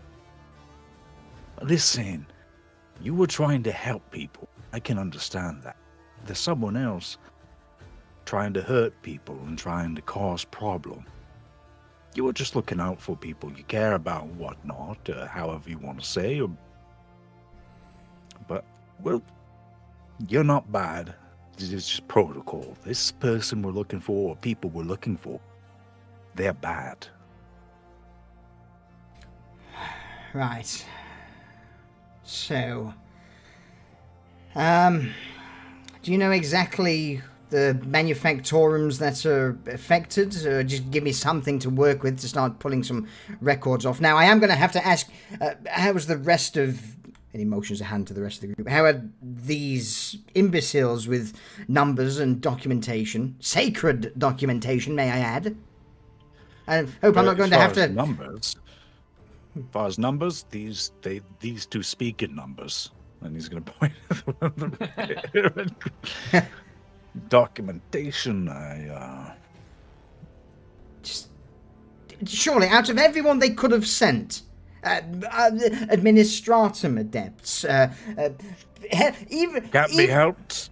Can't be helped, emergencies, reallocation. Should you not be in some manufactorum somewhere, just fixing things instead of bringing oil and grease and you unguents into my... If Where only. we're supposed to go. Calm down now. You'll get them into a frenzy thinking about it.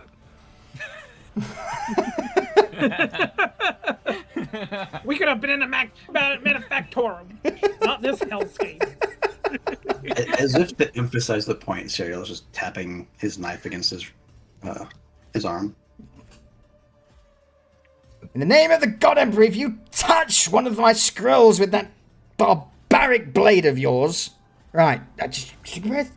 Take a breath, Isaac. It's fine, this is... and you, your name? It points towards you, Midas. Oh, yeah, you can call me Midas. Midas. If I help you with this, then whatever information our mutual acquaintance has on me is swept under the rug, yes? He's going to look him dead in the eye and just say, I'd love to say yes, but I think you know as well as I do that we're both fucked. Fine. However, you live in an absolute glamour until that happens. Very well. Give me the names of the manufactorums in question and the details that you need, and I'll start assembling the documentation, and it's going to be a long haul. I hope you don't mind sitting and reading. Well, Do we I can know read. the manufactorums? What's that, sorry, Harthos? Do we know the manufactorums that for these specific At a guess, records? probably your first mission briefing would no doubt be one of them.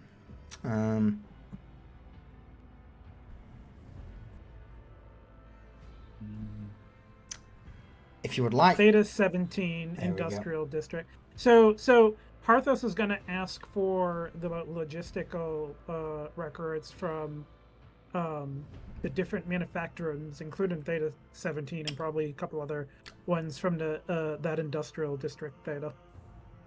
Beautiful, beautiful. He specifically wants to see like where things have been moved, on what rail carts, where they went, who signed off on it, and probably start wanting to get the personal records for that, for those. The as sheer amount of data you're asking for, inconceivable. Roll me a very easy presence check. In fact, no, just an easy presence check, please, Harthos.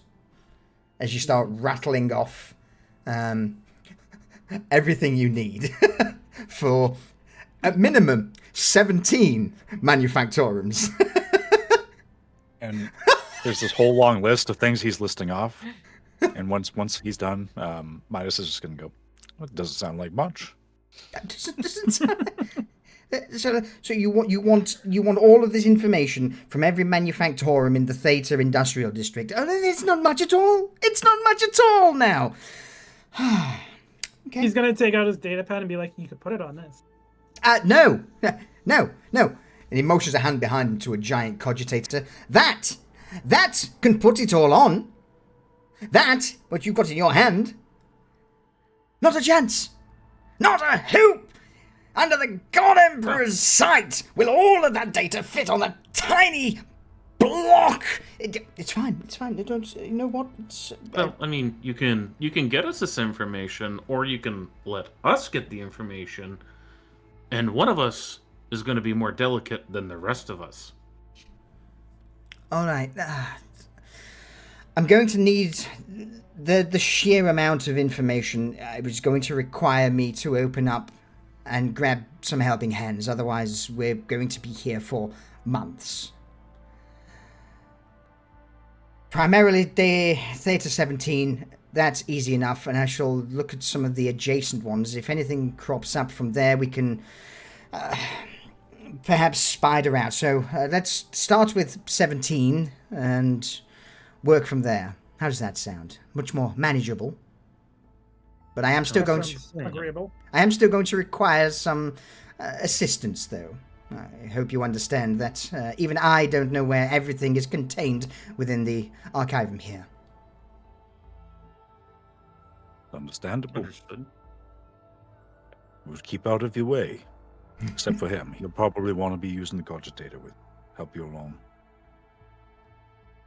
Again, pointing to the guy. Only person in red robes. Yeah. Asif looks towards Norn. Gives you a quick up and down, Norn. Well, I cannot forbid you from accessing the cogitator, so just please try not to anger the machine spirit, as, well, it would mean our work would be even more unpleasant to deal with than it is already. Unpleasant. Good thing you have the best of company. Quite. Now, if you'll excuse me, I shall gather some refreshments for you all, and assemble a cadre of clerks to assist in this monumental endeavor. Just gonna give him a thumbs up. There's only one cogitator, right? Yes, but it's not just a tiny one. It's multiple screens. A servo skull is embedded just above it, and the wires and blocky components just seem to span easily 4 to 5 meters. This is both ancient and powerful. Harthos will help Norn then. When if it has to be awakened, he'll help him awake it, or whatever he needs to do to get it going. And it's not so much information from it. that you need to awaken it, as it's already awakened and busy doing its job, but the fact that it now has new operators that it's unsure of, coupled with the fact that you're going to be probably asking it to do some pretty severe calculations and data searching. It's more a case of you're going to be appeasing this thing. If there's anything Norn and Harthos can do. Absolutely, yeah. You talk machine. Yeah, you are going to be the machine sweet talkers for this, by the sound of it. Norn, are you? Yeah. Anything you wish to add? No, I think I'm good with that. You know, AI is forbidden in 40K, so we know at least it has enough RAM, because that hasn't been.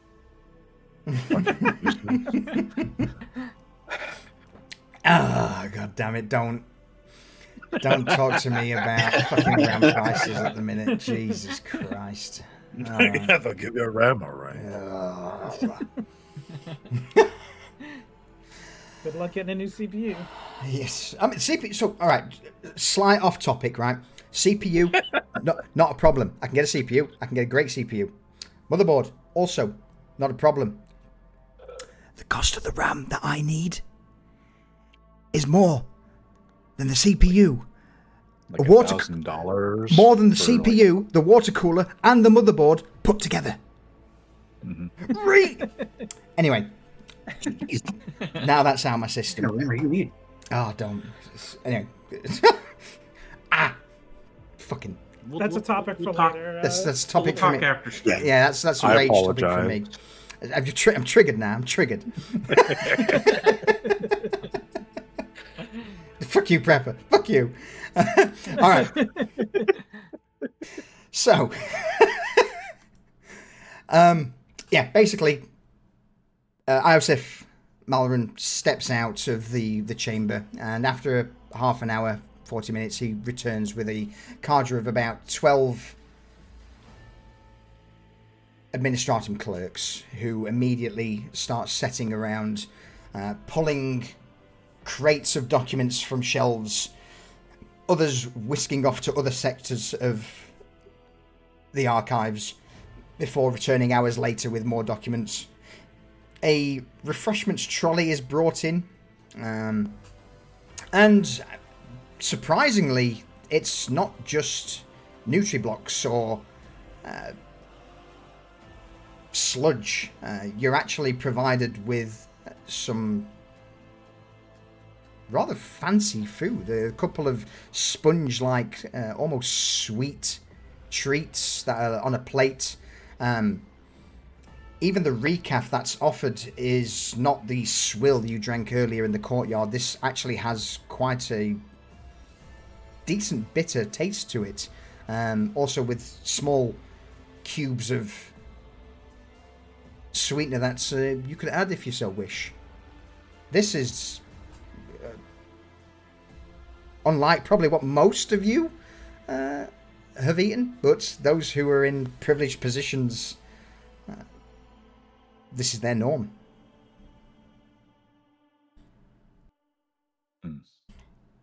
You would also quickly... Sorry, go on. No, go ahead. I'm actually... Just like, Midas is there, like, drinking, partaking of this. It's like, he has never had anything half this good. And so he's just... he's having this epiphany as to why this guy does what he does, and so it's just... He's just settling in. Just This is the life.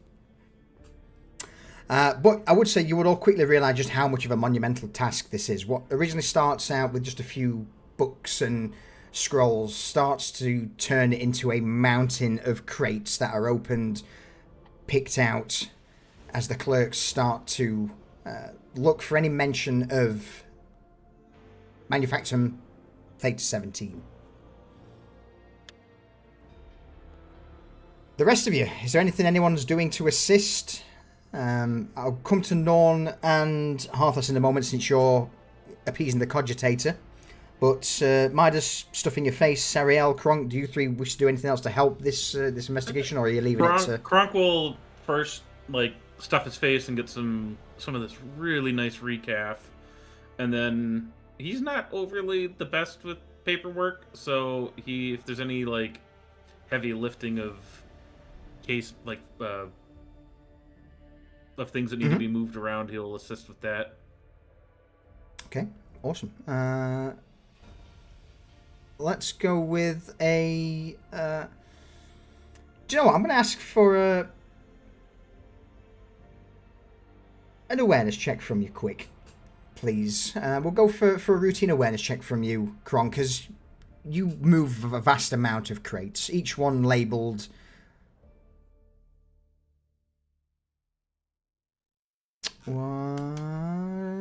Gee, you see it all. Okay, as you begin to sift through these various crates, just stacking them against the wall, one of them would immediately grab your attention. The insignia 17. Doesn't take a genius to understand. Yeah, I will verbally... Ooh. Oh, this looks interesting. I'm going to place this over here real quickly.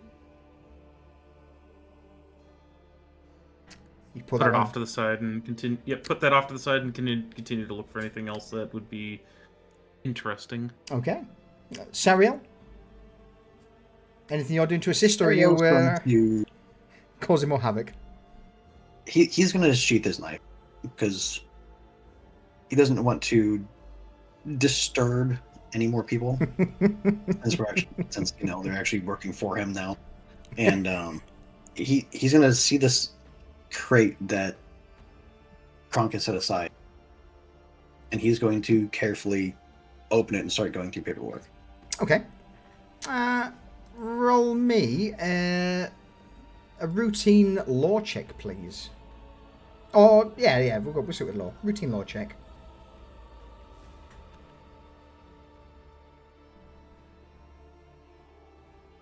Fucking hell. Okay. Now we get the good rolls. Yay. Some of the immediate paperwork starts pointing to Theta 17.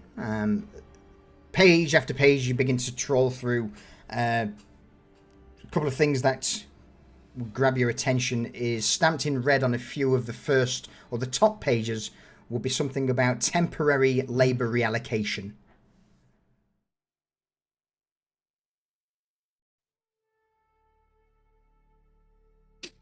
Okay. He's going to take those and set those specifically aside and keep... And since there's a lot more paperwork to go through in this crate, he's going to continue going through them, seeing if anything catches his eye as far as probably medicinal items being allocated to this manufactorum. Say again, sorry, I was just typing something up. Oh.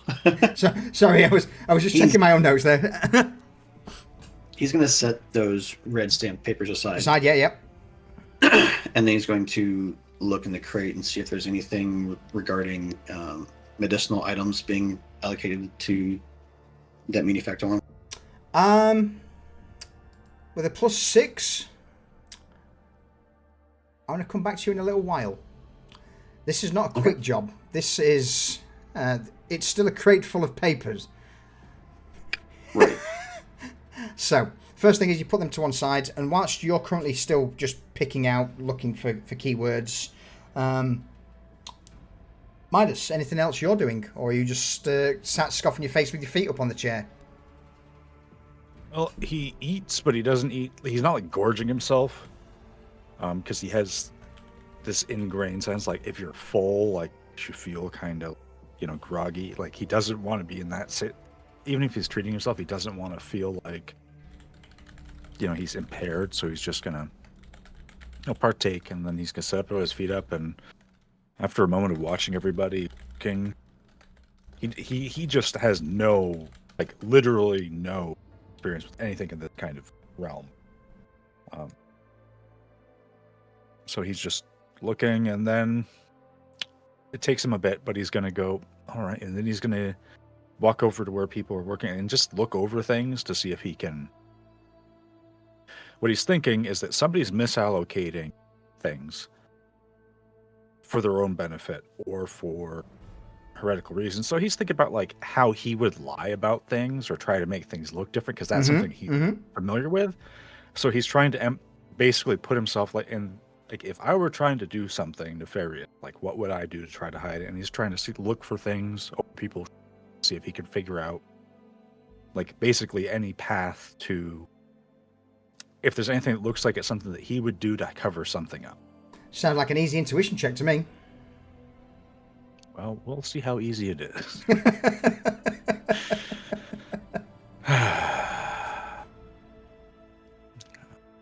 There it is.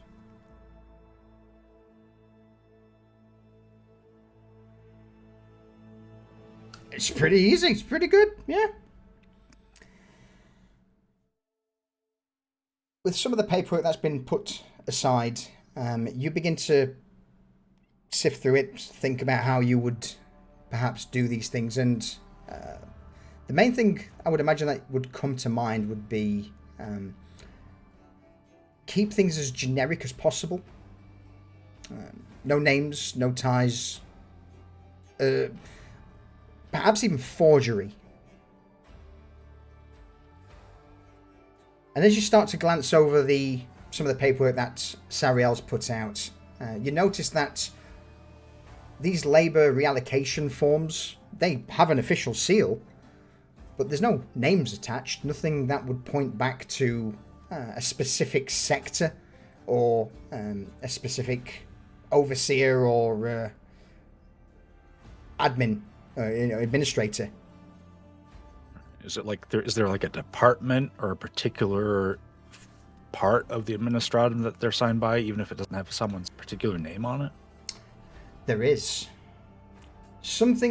There would be the odd thing that you would see of Office of Strategic Compliance.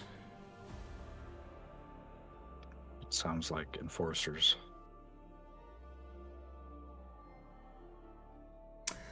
Whilst you're doing that, Norn, Harthus, what are you two up to on the Cogitator? Is there anything particular you're looking for? How are you appeasing it? Things like that?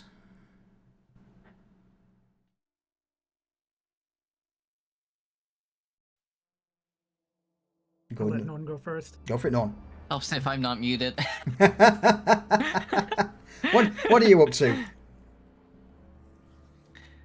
Mostly skimming through the records, looking for anything out of place that catches my attention. In addition to that, looking for anything that looks like it have a cipher on it. Mm-hmm. Okay. That we'd need to look deeper into. Oh, I like it. In that case, then, let's see what Harthus is doing, which may help the role I'm about to ask for. Harthus, what are you up to assist in this endeavor?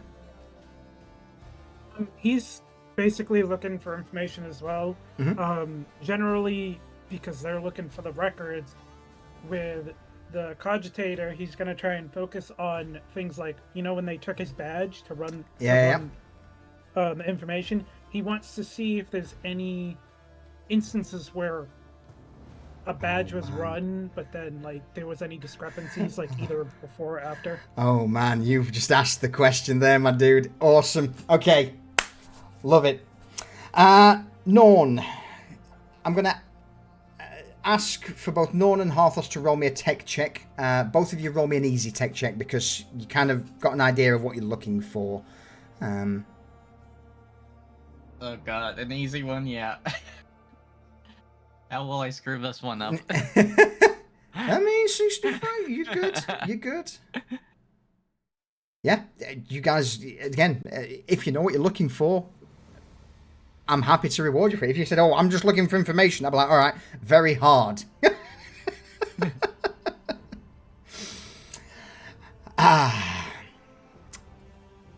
All right, with these rolls, what should have been, or what you thought to have been a short jaunt to visit, turns into hours. Hours turns into a day.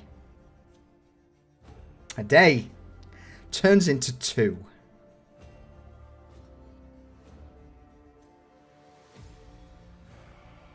With small sleeping accommodations off to the side, you've all been spending the last 3 days.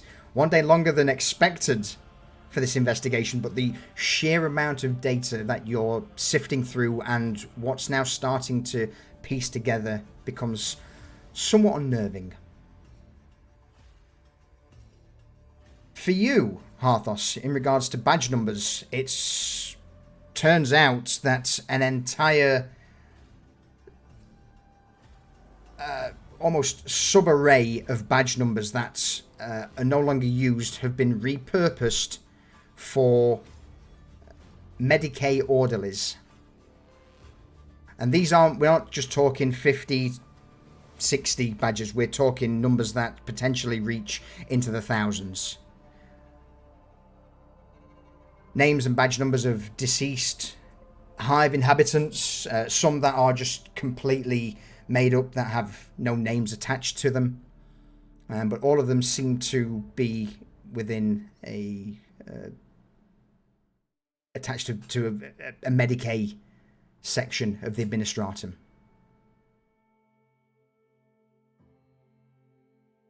Does it say where? Hive wide. Hive wide. Yes, absolutely hive wide. For you, Norm, the one thing that it takes you a while as you're just having the cogitator scour through so much data, but eventually attached to one of these Medicae compliance reports, that of stim production and badge certification, is just a name. Althrix Vane.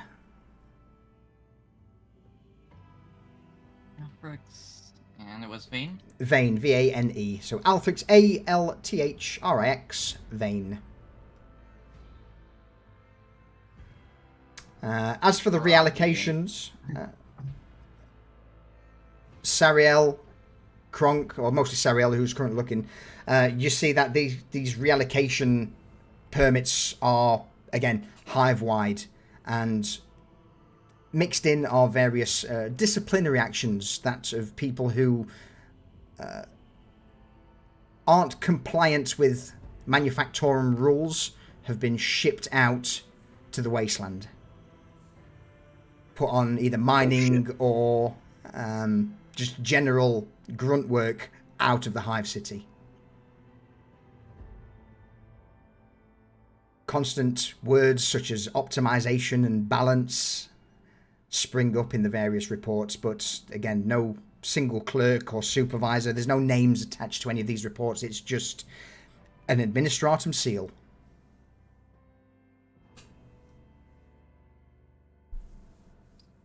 Okay. You're now starting to paint a picture that someone within Labour Office LXI 61 is authorizing stim distribution. There's no signs of any manufacturing, but it's mostly you would start to come through letters, receipts of distribution of stims, multiple reassignments of Medicae orderlies, some taskings that would be for the Medicaes for continuity. That's not a word. What am I trying to say? Continuity. That's the word I'm looking for. Continuity and compliance, rather than treating wounded individuals.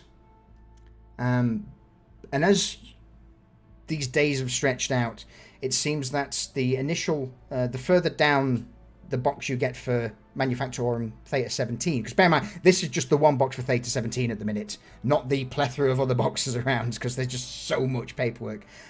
It just seems to be that the more recent distribution papers show that the amount of stims being shipped in has grown exponentially.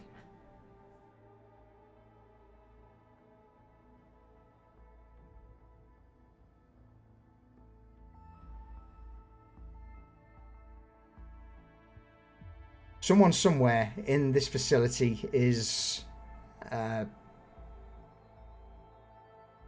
doing something they possibly shouldn't be. That's the overall consensus that you're getting. Someone's fucked around and is about to find out. Mm-hmm.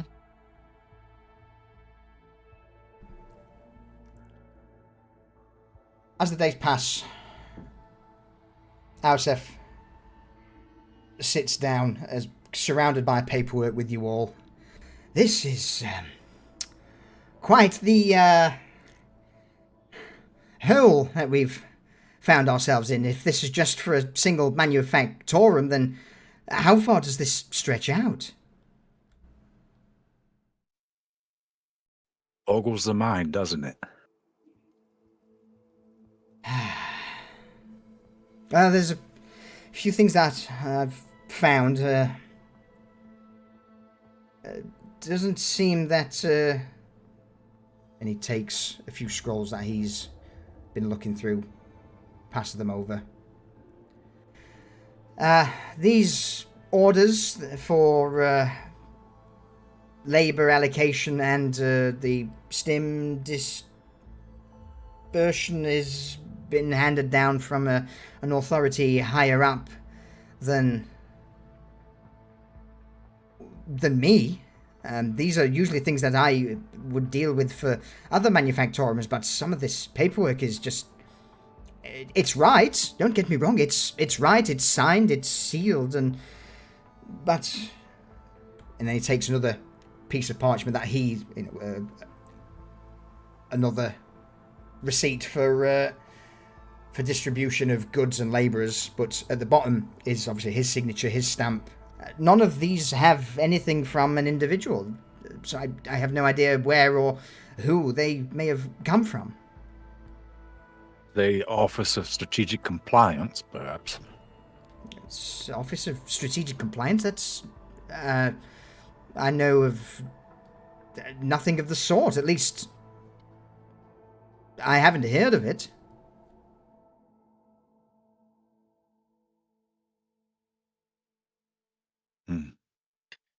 Even for all your rules and regulations, it seems a ghost has been ordering all these items and reallocating labors, and you're just letting it through.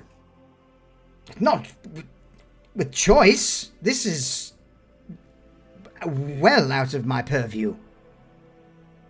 No, don't be so hurt. Not you personally, just someone's exploiting the system. Ausef nods.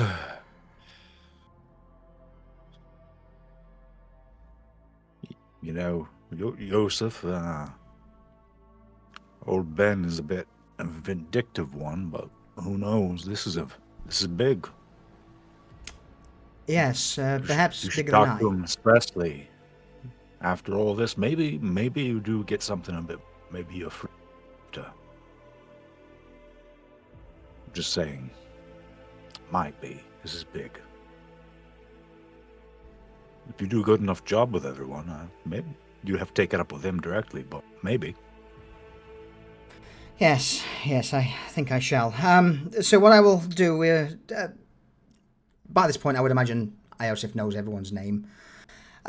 Norn, would you be able to print out a report for whoever you need it to be passed to, and I will spend the next however long it takes going through the rest of the reports, and I will send you any findings I have. Alright, I can do that. I'm also going to back up the most important stuff to my data slate. Yep. Harthos is going to get copies, as a copy, if he can, of all the names and like badge numbers on his data slate, and then whatever else they found on the computer, he'll get on his data slate as well. You spend the next few hours collating everything, download backups, and eventually get to a point where you feel you've, without spending any more time here, you're already past when the operation should have ended by a day at this point. Or in fact, rather than a day, this is the day you should be returning back to HQ. But Iosef looks to you all, slowly nods. Well, the least I can do is get you out. In regards to the issue the other day with the shutter mechanical failure. Yes? And he looks around, specifically at you, Sariel, with a harsh stare. Yes, of course. Just tell everyone that the fellow was crying for help, and we had someone very simple who thought they were helping. Yes, well, we'll try and sweep it under the rug the best I can, but I do need to get you out of here, preferably past some of the enforcers, just on the off chance, so shall we? Lead the way. Midas can do like a really big and elaborate mocking almost bow and like sweep his arm out like an after you motion.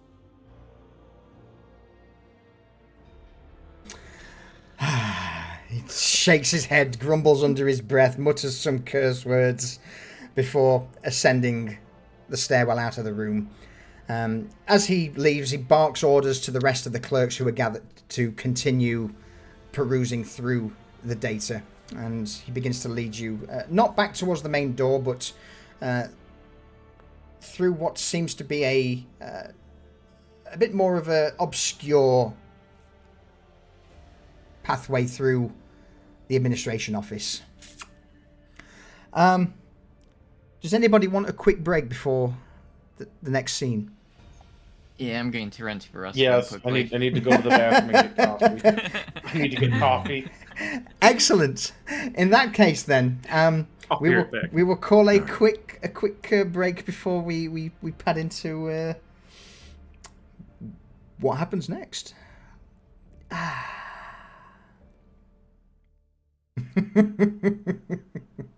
Divrak, thank you, by the way, for that 40-month resub. I appreciate you, buddy. So yes, for those who are joining us, supposedly this is meant to be the team who should have gone to the Manufactorum. the Mechanicus being in the Adeptus area, and the team who went to the Mechanicus Manufactorum yesterday should have been here. Oh, how I do enjoy ruining the players' plans. You can put a chain attachment on it. I mean, chain shovel. In fact, do you know what? Let's have a quick look, shall we? Armory. You can. A shovel is classed as a weapon, and you can put an attachment on it. So, yes, Dendra, if you wish to put a chain attachment on a shovel, that is a thing. How much would it cost? Let's have a look. Shovels are 100 credits, or 100 solars. A chain attachment is 150 solars. That's pretty filth. So... Did I hear 50 subs? No. 50 subs? Oh, raining money. Yeah, I just heard what sounded like 50 as I was coming back to my desk. 50 solars, but I mean, I'll take 50 subs if you're offering them, Yeti. You know. No, I wish. I don't have the money for that. Don't worry, buddy. I'm yanking your chain, shovel. Yeah, I sold my shovel. Boo. Or should have. Let me go check. I'm curious if they actually did sell it properly. Ravon, Yeah, thank you, I my did. dude. I appreciate that gifted sub. Someday you're gonna need that shovel. I say the only reason people love the shovel is because Ravon's rocking around with a 64 melee skill. You know, Yeah. at some point you're gonna need to move something. Like you're gonna need to actually have a shovel. Yeah. You're not gonna have one. And that is true. That is true. Yeah, in my case, I just told the workers to go move it. I didn't need one. Ah, man. He would be really dangerous, Ravon, but I would be like, all right, Duke, roll me a logic check to see whether we can use it. No, you hit them with a blunt end.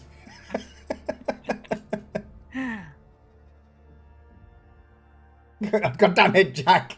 Ah. Every time, Trevor Jack's just like, you know what? Hold my recap. I got this.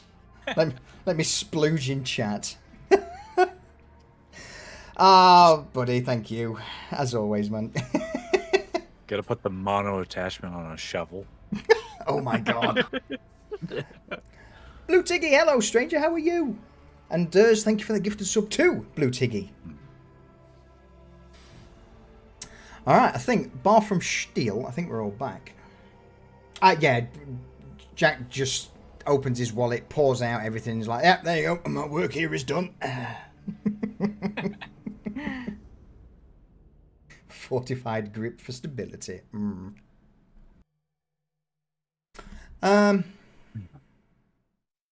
Sure. Have we got Coffee Man back just yet, or is he still coffeeing it up? Probably still brewing it. Yeah. Those chairs to murder. He has got, yeah. I mean, that's Sariel. Shutters. He murdered shutters. Yeah. I murder shutters, not chairs. And So just this sort of an old man. so let's get this straight. We've got sort of like the team from session 1 who hate stairs. You guys hate furniture. Any inanimate object. We'll go with that. I'm just going to rename this to Ashes of the Inanimate Object, I think, rather than, Ashes of the Faithful. Just have done with it. You know, the general theme seems to be drugs. Drugs. I mean, yeah, drugs are bad.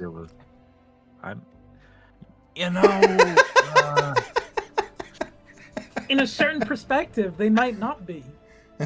Maybe a particular kind of drug. I'm back. Don't count Welcome your back. imperial chickens before they hatch. All right. Like, Midas has drugs on him.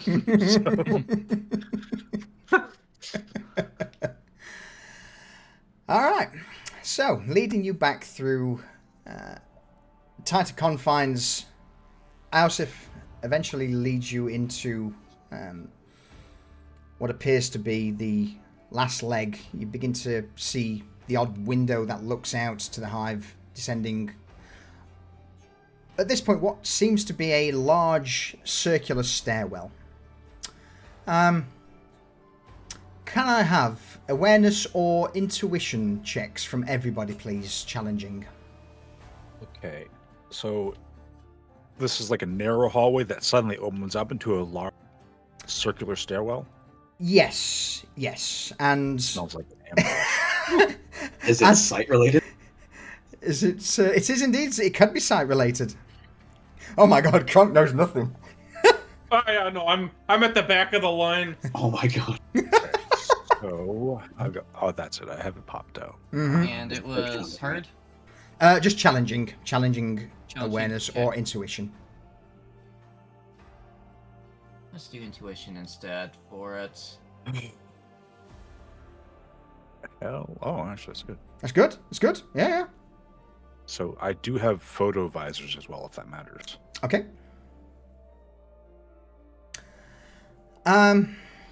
So, everyone bar Kronk and Sariel. Kronk's at the back of the...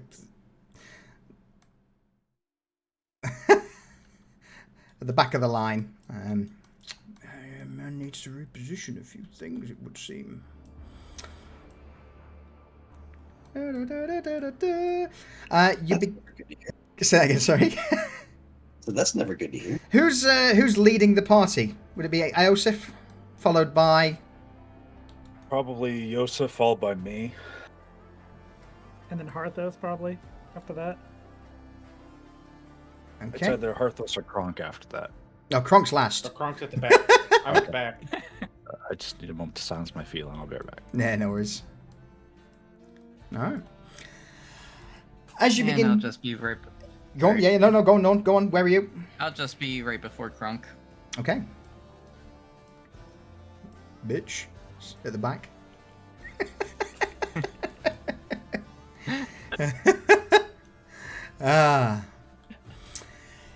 So, obviously, you reach a point where a couple of things.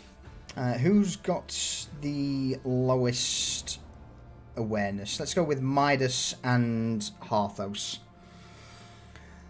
As you've been descending down this large circular stairwell, imagine it as you descend some stairs, you hit a platform that curves round, and then there's another set of stairs which drops down to another platform which curves around, and another set, so on and so forth. Now, each of these platforms has entrances. And Midas, Harthos, throughout your journey out of Iosif's chambers, there's been the odd time where you've had, or at least noticed, the odd grey-robed adept watch you with a little more intent than you would expect. Considering the fact that you've spent 2 days, or nearly 3, moving boxes out of certain areas. Norn, your intuition is that someone somewhere probably knows someone, aka you guys, have been snooping around in places you shouldn't have been. And it's as you begin to descend some stairs with Iosef leading you all, things suddenly go a little quiet. The adepts that were around are no longer there, and... well... something just doesn't feel right. Does Yosef look uneasy at all? No, Yosef has no... he just seems leading you on as if nothing was unusual. He does mention at some points, like, a couple of... it was a little quieter around here.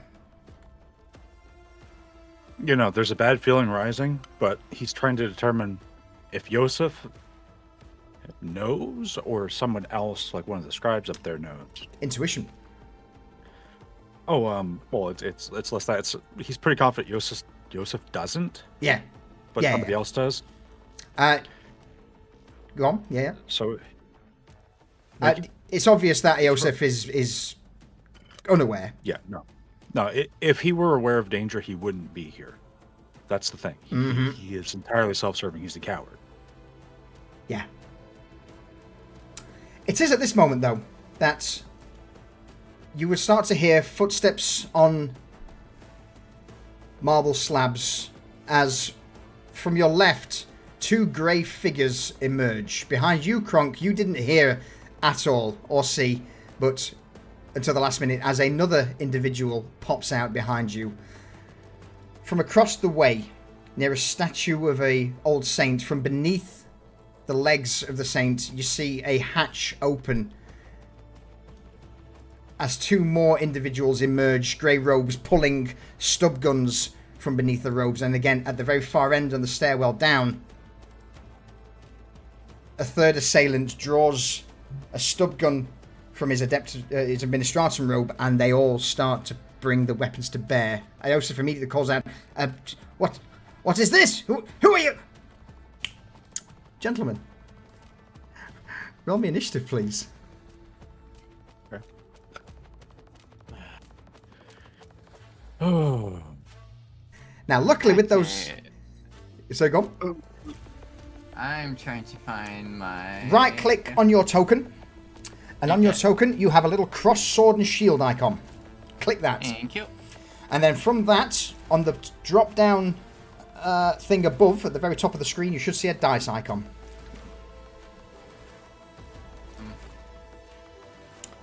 Hello, drop down. And what I will say is that due to the fact that some of those rolls you knew something was amiss, you knew something wasn't right, I'm going to make sure you all start this fight with 1 superiority. Seeing guns drawn, though. So the first turn will be basically the assailants just pulling weapons and moving into a position. I'm not getting that drop down. At the very... I'll sort it for you. I don't think Thank it's you. less a drop down. It's more like you have to click on your token I got you. at the top of the screen. I got you, my dude. There we go. Yeah, I'm just not getting the battle HUD even pop up at all. Refresh Foundry quick, just on the off chance if you're not getting the HUD.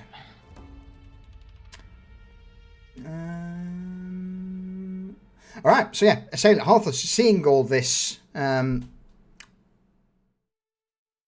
what do you do?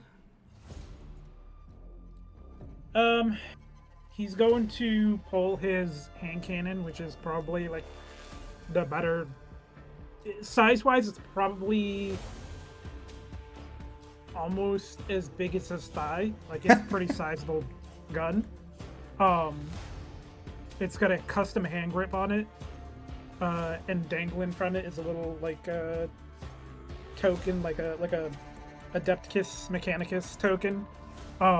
Yeah, like a little religious symbol, like kind of like a chain wrapped around the handle.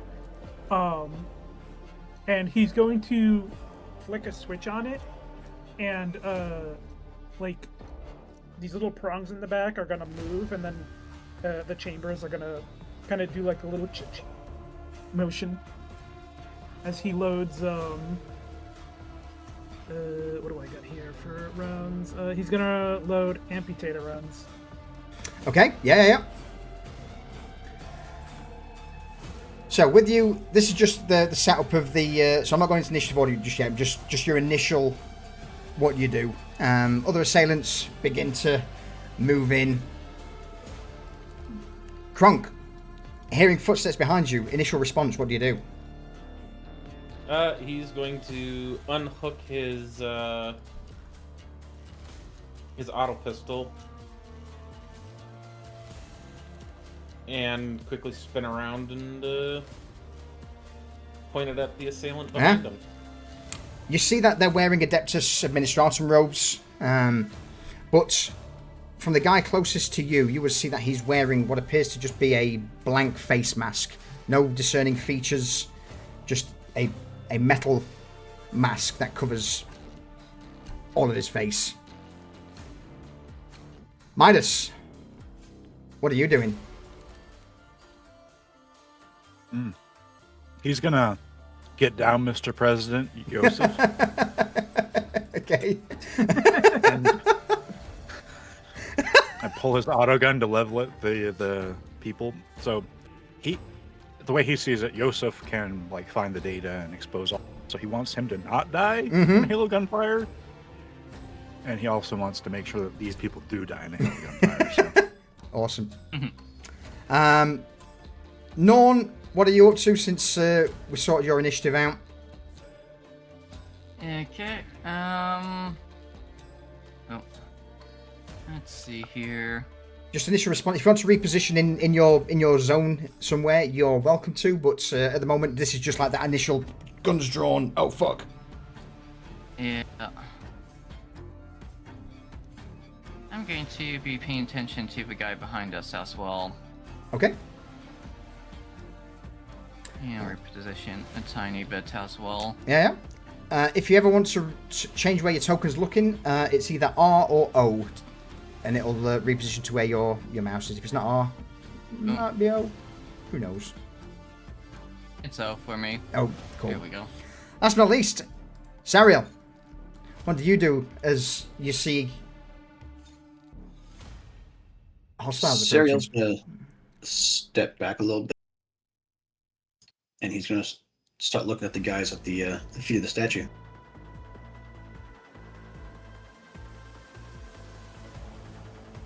Awesome. In that case, then, as you just currently all dive into position, knives are drawn, auto pistols, and this first assailant just comes charging straight towards you, Midas. Knife at the ready.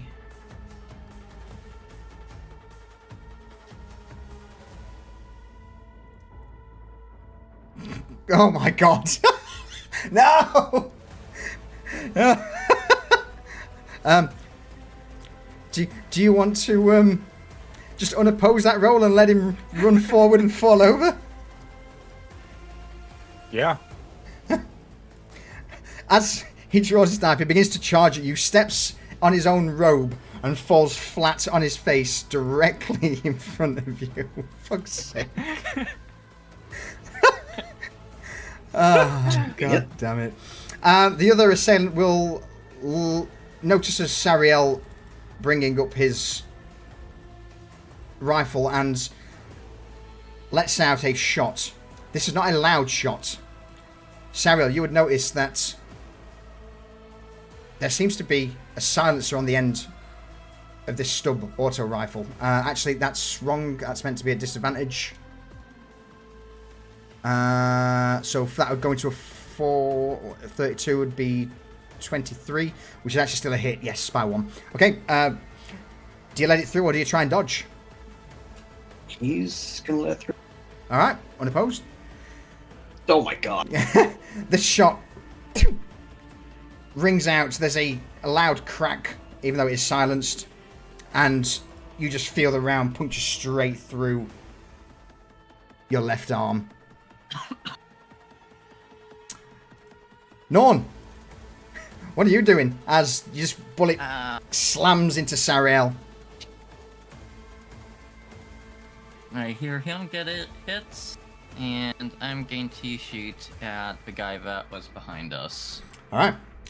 So, everyone, you have 1 superiority. So in any roll, once per turn, you can add +1 SL. There's a little tick box that says superiority. For 1 roll every turn, you can add it to that.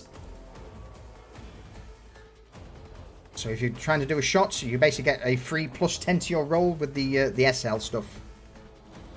So to attack Norn, if you hover over your intended target, press T to make sure they're targeted. And then from the combat... I just targeted them. And then from the combat tab on your character sheet, click your auto pistol. Okay. At the moment, there's nothing, you've not got any bonuses, any benefits. It's just a straight challenging shot as this guy is surging towards you. Alright. And I need to move and adjust this box size if it will let me.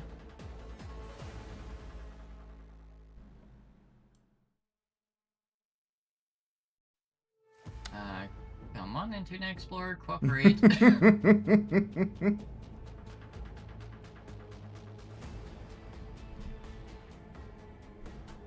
hold on, I'm going to try to And what I'll do is...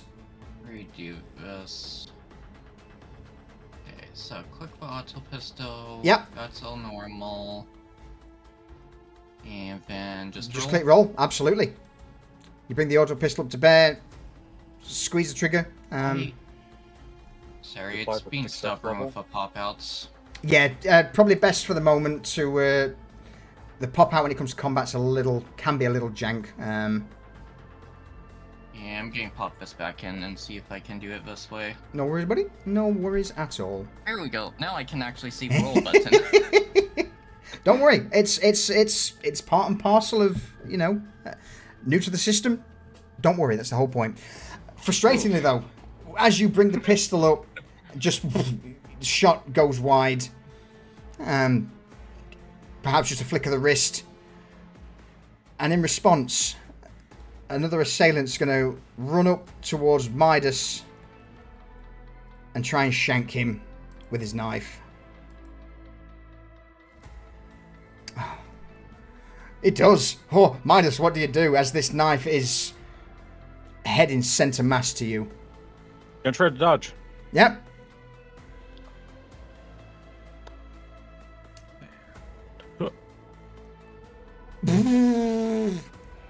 Well, shit. Oh! 12 damage. Minus any armor to your body. Okay.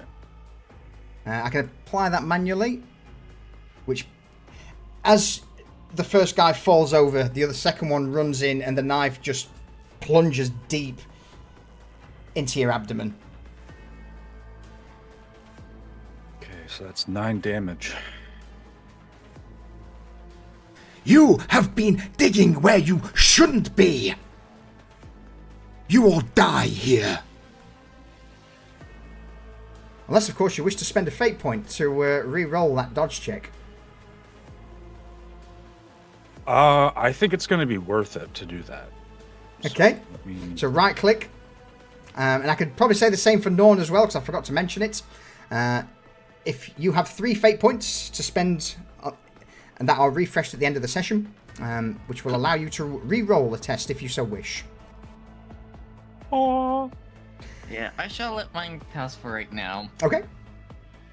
In that case, remove those wounds, Midas, as the knife goes center mass, but at the last minute is just slightly deflected by your armor. He's dead. He's dead, Jim. Set it to 0. It's the reverse. Oh, it's counting up. Yeah. It was the other way around. No, it's all good. All right. Harthos, you've just seen two people attempt to drop Midas. Shots rang out towards Sariel, who's wounded. What are you doing?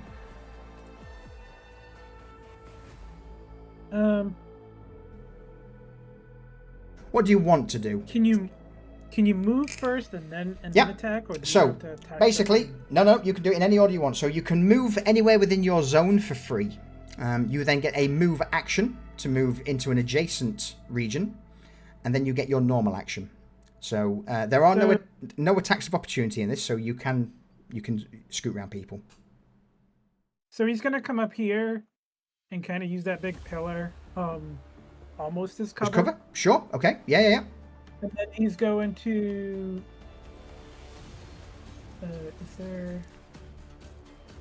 Is there like a line of sight thing that I have to worry about? No.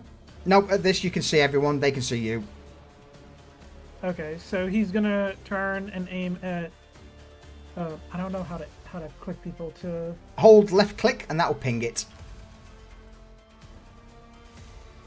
So if you want he's to gonna aim at that guy. If you want to shoot someone, Going to. hover over them and press T to target them. Make sure they're targeted. Okay.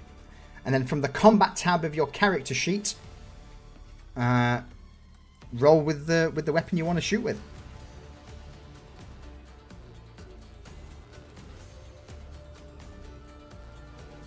So it's just going to be on challenging. straight at the moment, yes, because no one's done anything to make it easier to shoot people, so it's just a straight challenging shot. Unless you want to use your superiority, right? Yes, actually, you do have superiority, so you get a +1. So let me add that to add an extra SL for you. Oh, no. Or it should have already been clicked on there. Oh, okay. Awesome. It was, yeah, you did. Awesome. Love it. Unable to see you as they're currently engaged with Midas, that shot goes straight through, slamming into the assailant, knocking him back for a brief moment, punching the wind out of his chest, and you just hear, "Aye!" Shot rings out through the halls. 10 damage, respectable.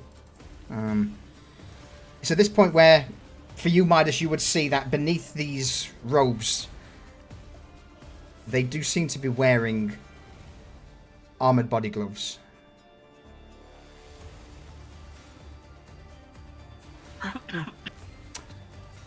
Any further movement, Arthas? Nope, he's gonna stay here. I do have a question though. Sure. When I roll to shoot, Yep. I have the choice of it like picking a random body part, Yep. but can I choose to aim at a You- particular spot? Absolutely can, but it makes the roll much harder to pull off. So I can't remember the exact modifier, but I think it puts you at disadvantage if you aim at a body It's part. not a great idea. It's not a great Okay. idea. Unless you have Okay. feats to offset it. Or you choose to aim as an action, which you forgo your turn, but you can choose to hit a body part next turn at your normal shot. But again, 10 damage, respectfully. This guy's injured. The assailant above is going to charge down, quickly loop, and is going to put a knife into Kronk. Kronk, the blade starts swinging. You see it heading towards your right arm. I am going to dodge that. All right. Click the dodge button in the chat box.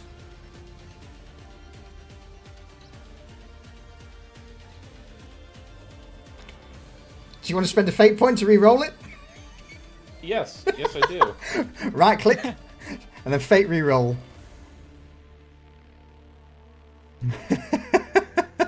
Oh, awesome. So you still managed to dodge at the last minute, but you are nicked by the blade. Doesn't go as deep as it was going to be, causing 6 damage.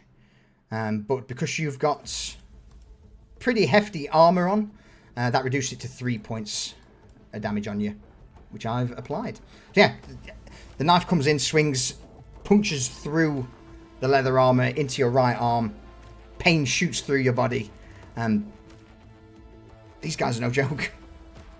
They want you dead. Next assailant is going to look towards Iosef. And with a shot from the stub auto, Iosef is going to... Oh, man. Well, this might screw me. Go on. But I said I was going to get down Mr. President Yosef. I meant I forced him to... Okay. I was trying to force him to the ground. Like, that's... In that case, then, that makes a massive difference. That sends him prone, which means that shot's done at a disadvantage, which would be a 54, which wouldn't hit. So instead, as the shot fires towards Yosef, it cracks past him, cracks past you, Midas, impacting into the wall behind. Next assailant. Oh man, you guys are... he can't get a bead on you at the minute, so he's going to move. And then his action is going to be to run. So he's just going to charge up these stairs towards these crates where he brings his gun to bear. Oh, alright guys, over to you. Kronk. Well, after that guy knifed him, he's going to let the auto pistol fall back into its mag holster, and he's going to pull out his knife, and he's going to return the favor. So, you just want to stab me? Well, I'll stab you back instead.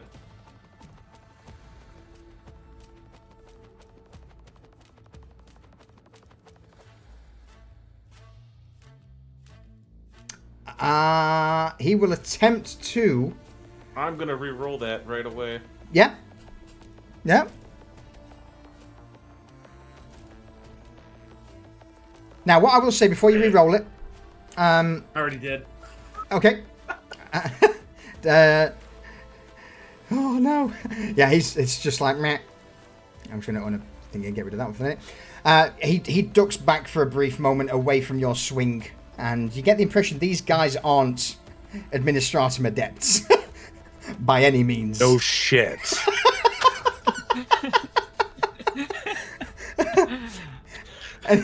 Any movement, Kronk? Yeah, I'm gonna get away from this Yep. and move over to this corner, Absolutely. just so that I've got some distance. Sure.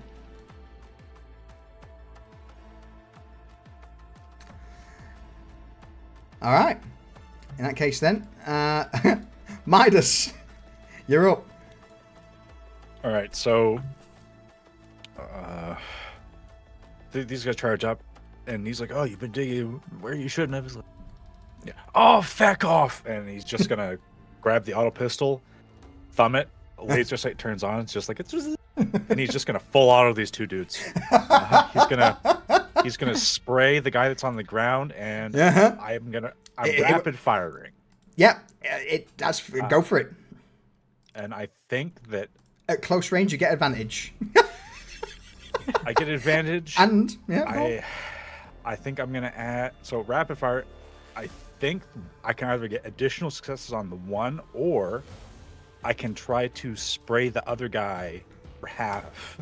What I'm going to say is that with you full autoing and just trying to spray these guys down at such close range, with one guy on the ground, I'm willing to say that's easy. Okay, so I'm gonna target the guy that's on the ground. Yeah. In fact, if you shift T, you can target both of them. Oh yes. Okay, so all right, combat. Please don't make me spend a fate point. SL1. Yes. Okay. Yeah, SL1 from superiority. It's easier routine. Easy, because he's right in front of you, and it's literally just a quick flick of the wrist. Oh yeah. There's no aiming involved. It's just hold trigger down. Point and click interface. Yeah. Guy on the. Oh my god. So, guy on the ground. Which one's that guy unopposed because he can't dodge because he's on the ground? That goes straight through. Other guy will attempt to dodge out of the way, and also nope. Reduces. He misses one of the rounds, but yeah, just with it being spread. Oh no, that's crit. Fuck. Yeah. That guy's dead. Click the crit just so we know what you did to him, Midas.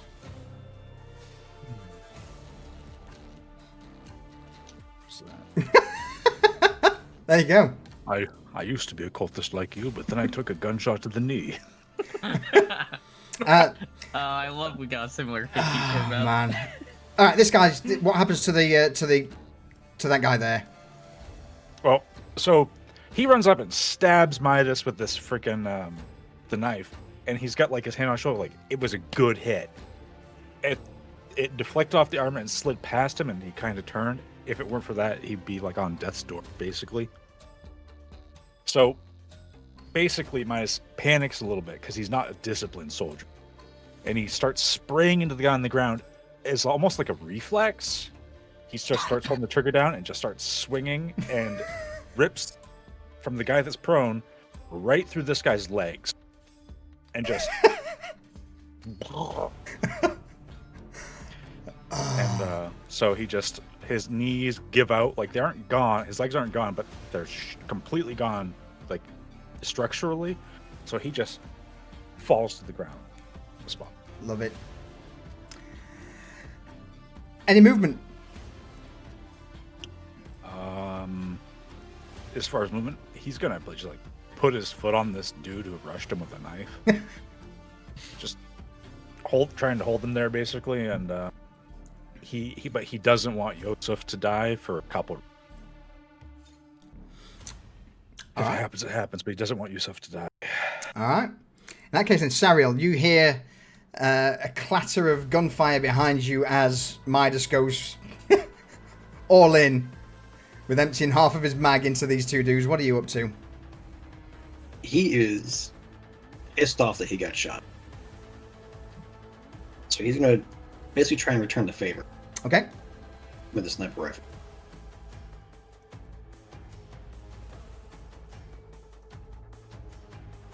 Not tennis, I just want.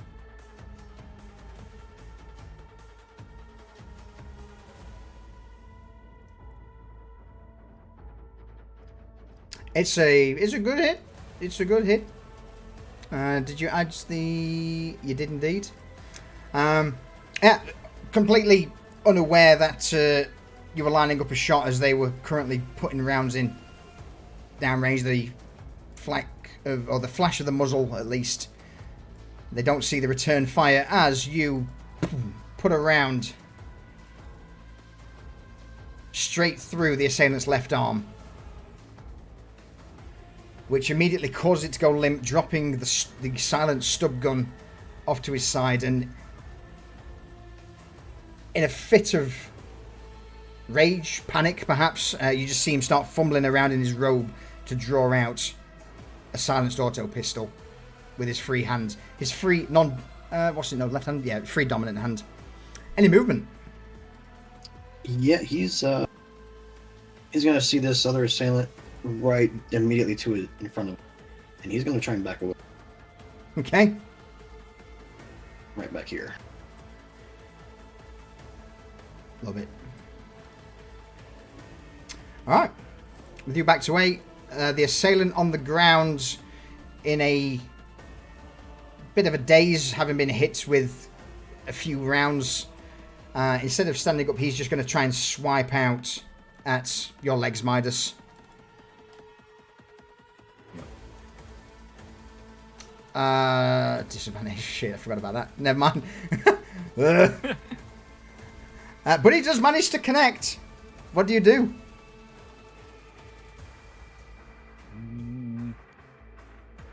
I think Midas is going to be a dodge guy. Yeah. So we'll try to dodge. All right.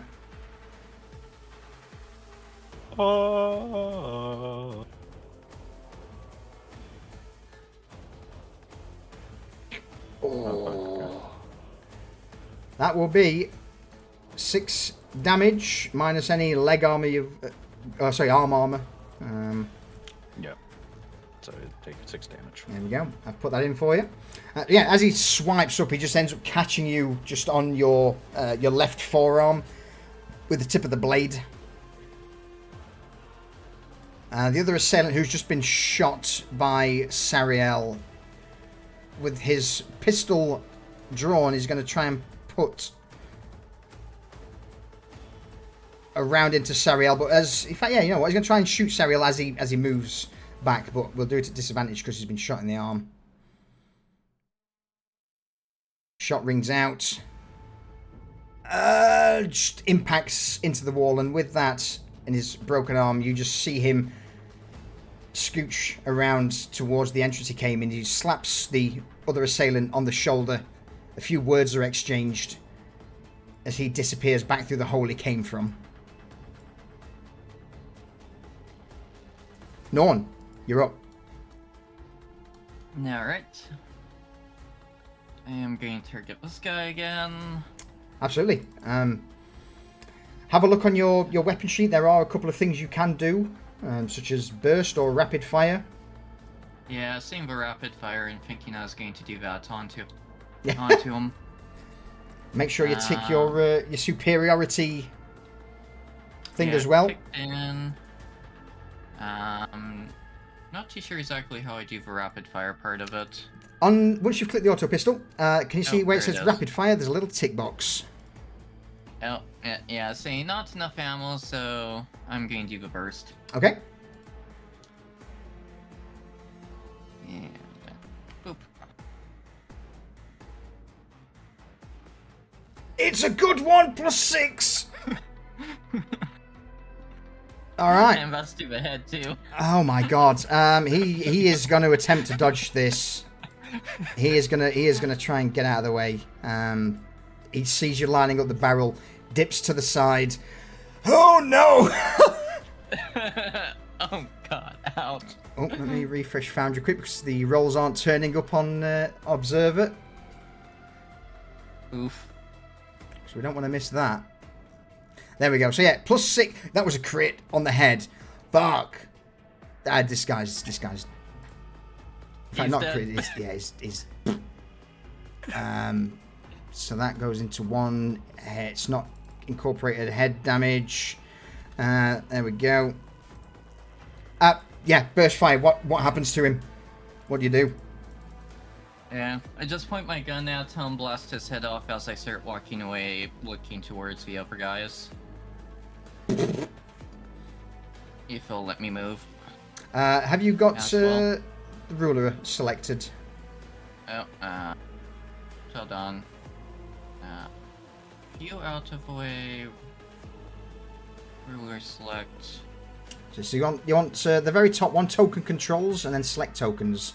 The top of the top left. Come on. There we go. There you Thank go. you for deleting the other. So good. Don't you worry about it. That assailant is out of the fight. So we then go to... are you staying in the same region, Norn, or are you wanting to move to a different grid? I'm going to stay in the same grid for right Alright. now. And I am going to go a little bit further down, though. Sure. So, yeah, about here. I refreshed Foundry, and I think it took me out of the... It did. I shall add you back in. You were... Right after Norn. Right I after believe, Norn. or right Yeah. around there. There we go. So, Harthus, you've just witnessed Midas gun down a guy. Norn quickly pulls the trigger on his auto pistol, shredding another assailant. Sariel shot a guy from the other side who's now retreated from combat. What are you up to? He's gonna flick the switch to reload his hand cannon. So it kind of like a little chamber opens up and kicks out the spent shell from before, and it's smoking. These shells are probably like the size of a normal person's hand, like they're not small shells. Yeah. And there's smoke and everything, and he's gonna load an explosive round shell. Oh my god. And then he's gonna like come around the pillar there. Yeah. He's saying, "Blessed be the Omni Messiah," and he's gonna aim at this guy across from here. Alright. And he's gonna fire at him. Send it. Make sure I have superiority, challenging, and roll. Do you want to spend a fate point? Yes. Right. Fate reroll test. Yeah, so if you right click, it should say Fate Reroll Test. That's the one you're looking for. It's a success. It's still a plus. That's all that counts. And the assailant with his eye down. He didn't target the guy. Oh. Oh, Alright. it took off the target. It's all good. It's all good. I can work it out. Hand cannon's damaged. Fucking hell, damaged 10. Penetrating 2, so he's got no armor. No SLs, so no extra damage. So it's basically just straight 10 damage. Is there any extra damage from the explosive rounds? Let me double check. Yeah, 12 damage. It's not enough to drop him, but boy, He must be missing a good part of his friggin' face. boy, though. is he hurting. Yeah, as the shot rings out, you just see this brief flash cross the gap, hit him in the head. The metal mask that he's wearing just blows out, taking his lower jaw, his cheek, and spraying blood across the chasm that he's in. And he just immediately, with that being so much damage, drops to the ground, clutching his face in pain, in agony. Any movement, Harthus? Nope, he's gonna stay here. Alright. That assailant, I'm going to say, skips his turn, is stunned because he's just been shot in the head and his mask's blown out. Next assailant at the far end will move. Move into medium range.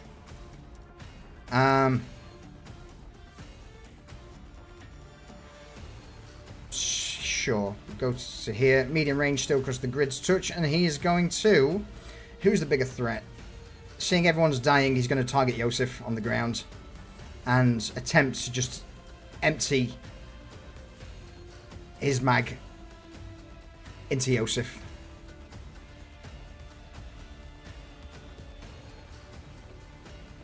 Oh, I hate to see it. Dodge, Yosef, dodge! Yosef looks up from the floor, sees. Oh, no. no, it's not bad. It's not bad. At the last minute, rolls to one side as just rounds impact pepper into the floor below. Yosef, just take a hit, but whatever arm he's got underneath seems to take it. What's he got? He's got robes like leather, so it reduces the damage by a little bit. Oh man, there's a cry of pain from Yosef. Kronk, what do you do? Well, seeing as our number one source of information that we want to keep alive at the moment is being shot, the knife gets sheathed and the Asmodean sniper rifle is pulled and leveled at the assailant that just shot. And a very loud shot is going to, a silenced reverberation will echo through the chambers. Yes. Oh! Oh no!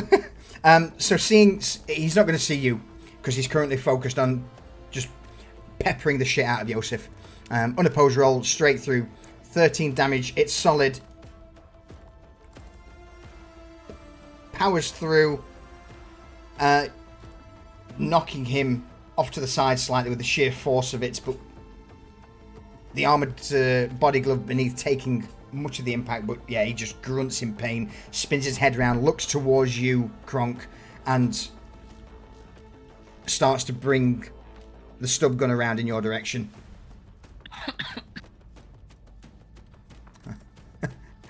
Asmodean, chambered in 6 points. Yeah. It's a 666 gun. Any movement, Kronk?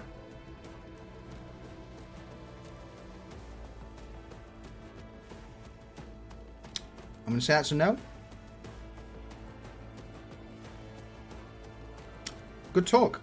Midas, you're up. Oh, sorry, I couldn't hear you. That was all. But That's yeah, right. That's all. Okay, no worries, man. I'm just staying there. All right, Midas, you're up. Okay, so something that I should have taken into account before. Midas, with the hand that gets slashed by this blade from the guy on the ground, he's gonna draw out his knife, which is knife. It makes it sound like it's a butter knife or something. It's like a 2-foot long jagged blade with mono edge on it. So he's got an auto pistol in his right hand. He's got the blade in his left hand that's bleeding. So he's going to try to stab this guy on the ground in a big downward thrust with the mono knife. Advantage but challenging because he's currently trying to roll out of the way. Oh yeah, it's absolutely challenging. I don't expect any combat roll to be anything less than challenging. So, boop. Did it come up? It didn't. No. All right, let me try retargeting him.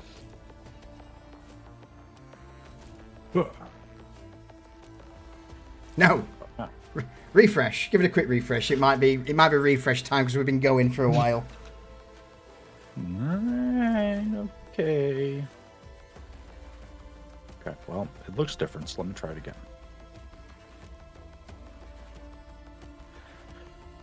And give him the old that's a knife. He's targeted. I'm hitting it. It's not. Have you got pop out at the minute? Just try popping it back into... Go on. I didn't, but I'm going to pop it out and pop it back in, see if that makes a difference. It doesn't seem to be doing anything when I click on the knife. Bear with me. Let me... Oh, because for some reason... are you doing it from a... Yeah, hang on a minute. I see what you're doing. Yeah, I've got the ability to... I've got ambidextrous. Yeah. Let me... Works for me? I'm good with that roll. Do you want to take that roll? I'm going to take that roll against him on the ground, yeah. All right. I forgot to target the guy, so we're doing it manually. He's not going to dodge. He's going to just take it because you can't dodge when you're on the ground. As the knife just comes down, impales into him. damage is 2 plus strength. Strength being 2, damage 4. It's also mono edge, which does penetrate. So it's 4 damage straight through. And to be honest, my dude, that's enough. So backing out, and he's gonna stab this guy on the ground, like just big driving, and then he's gonna lay his auto pistol across his hand.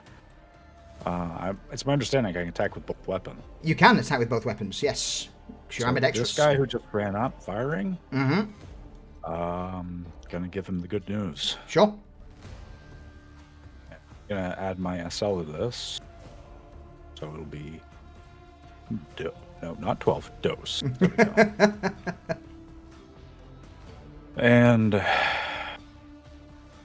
select rapid fire on this now. Oh God. Not enough ammo. Bullshit, but okay. I'm pretty sure I have enough ammo. I don't think you do, actually. So I've got a 25 round magazine. I full autoed once. I need to have 3 full magazines worth. Yeah. So what I will do then is I'm gonna burst him because it's the closest thing to full auto I can do.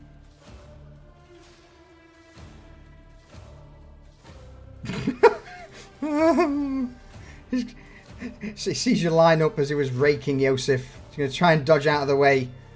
Oh God. Oh no.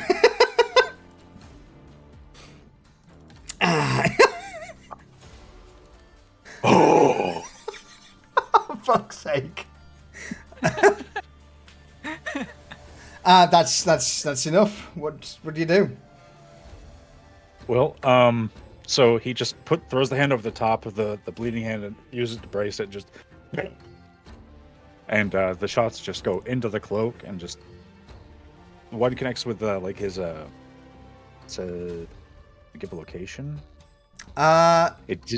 It didn't, but I'm gonna imagine that it hits him.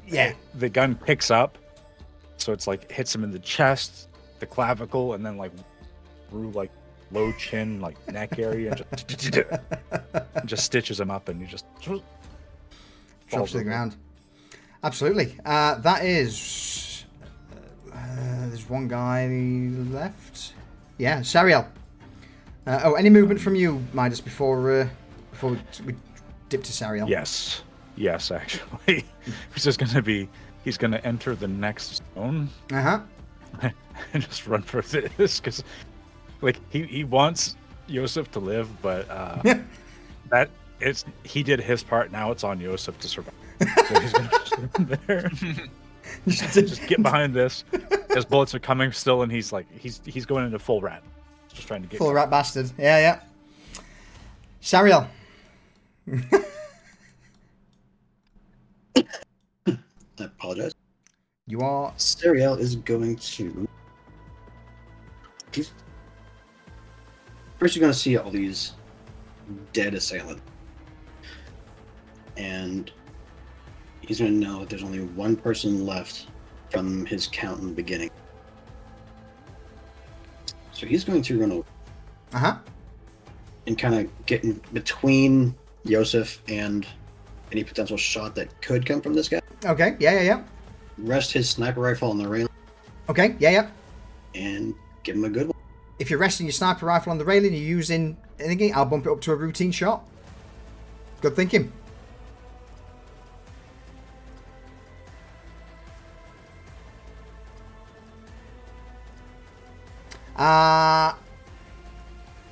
Clutching at the injury, this guy sits up. Can't dodge. What do you do to him? He's taking that leg off. Yep.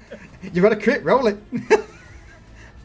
Just for the memes, let's see what it is. Ow. What's this look like, Sariel? So his his shot is basically going to enter like in his upper thigh, and all you're going to hear is a loud crack as it essentially shatters the bone.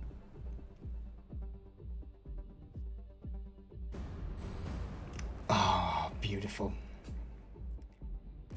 With that last crack from the rifle and the body dropping to the ground, you all just take a brief moment, look over at the dead and dying, well, no more dying, they're all dead, the dead assailants. Obviously one got away. But what do you all do? What happens at this exact moment as combat comes to a close? I'm going to grab me one of those silenced stub autos. All right, yeah, absolutely. Boom, there you go. You've got a stub auto in your inventory, Norn. Thank you. I'm going to say Serial doesn't know that there may be more coming or not. So he's actually going to grab Yosef and pull him back. Okay. Joseph is on Is there- space. Yeah, he's just dragged across the ground. No. Not unless you've got a grav chute or a grapnel launcher. Otherwise, it's a long drop. I mean, you can try. Make an athletics check if you'd like. I mean, if you want it hard enough. Or... Don't trust that. You can give me a check to cross the rickety-looking wiring and stuff over yonder. Nah. Harthos is just gonna like eject the spent shell, the huge shell. These smolder, the explosive ones smolder a little differently. They have an intense smell of like obviously not napalm in this Promethium, yeah. some sort of promethium, and he's going to like give a look around, and when he doesn't see anybody else, he's gonna kind of holster the massive hand cannon. He's also going to check this guy for any he doubts they have any ID. Well, they might actually have ID cards from the records he just grabbed. Hey, He's gonna check and see if they have like any bunk IDs or anything. He'd probably take anything important like weapons or anything too. Alright, so this guy, knife, silenced auto pistol, and he does have an ident card, or an ident badge on him. That's on a chain around his neck. He gives you as you glance down and start rifling through and grabbing these bits. I'll throw the knife and the auto pistol into your inventory. You get the impression that this was done pretty rapidly. Whether or not the idents are actually these people, we'll have to find out later on, I guess. But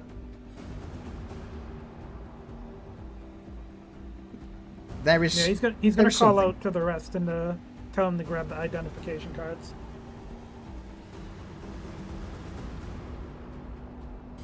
Anybody else want anything? As you Yes. quickly scoop up. Go on, Midas. One of these guys had a silent stub auto pistol. So it's stub. It's kind of like a carbine, uses long guns. But yeah, absolutely. Okay, all right. So if it's a long gun, he's not gonna. But it's in your inventory. You can give it out to anyone you want later on. You just whiz by, Okay. snag it. He wants to check their masks that they're wearing and grab one of those. Okay. If are they all the same? They're all the same. They're all just blank-faced, almost like ballistic masks with eye holes in a dullish purple coating. But All right, nothing he's gonna that. pull one of those off of one of them then, and just see if the guy underneath looks remarkable in any way. No, it just looks like any other scrot bag. The mask comes off easy. It's a face you've never seen before.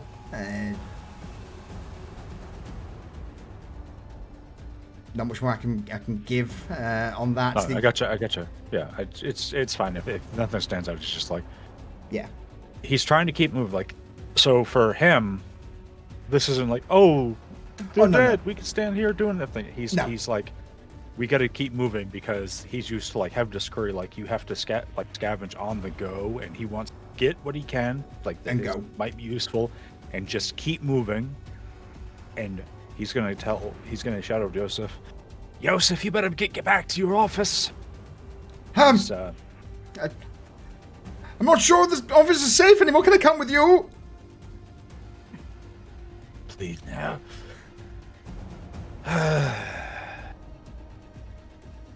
All right. Go. And he'll just grapple onto Surreal's shoulder with one hand.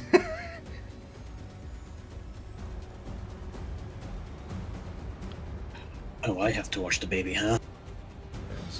Yeah, this doesn't take long. You guys literally just jump down. Norn, you pick up one of the silenced auto pistols, pocket it.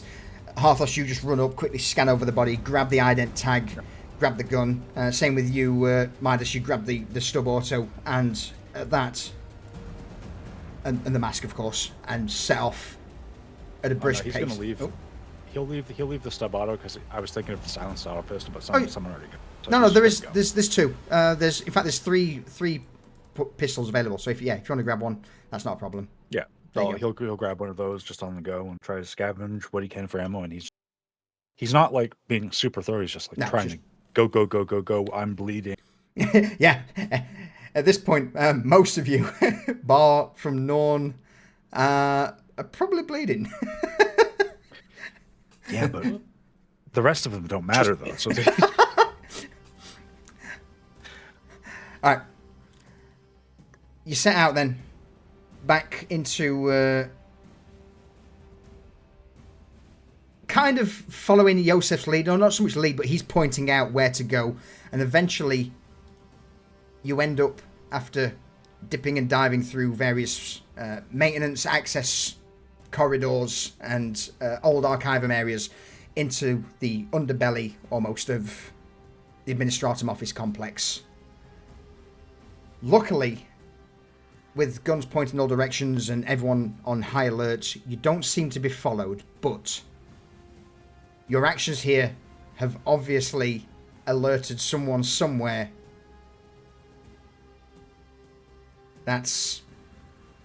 You're digging in places that maybe you shouldn't be digging. As you break out, though, onto the streets, you're way past mission time. What are you doing? Where are you going?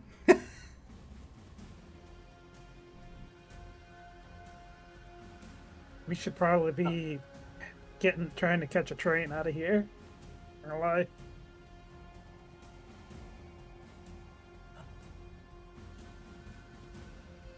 Well, do Yeah, they we wouldn't be have able to any do- way of contacting our handler?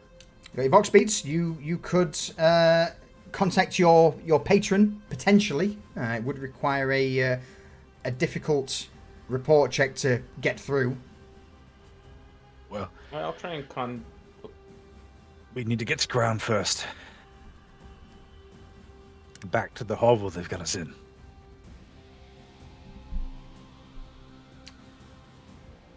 Well, let's make haste then. Try and contact our patrons when we get there. I'm going to need a stealth check. A routine stealth check to make your way completely undetected, eyes up, eyes alert from... Okay. And if anyone wishes, before any rolls are made, if anyone wishes to add something to help, this may make it a little easier. I can, since I'm a shadow operative, can I use that to kind of guide us back? What's it do? You tell me.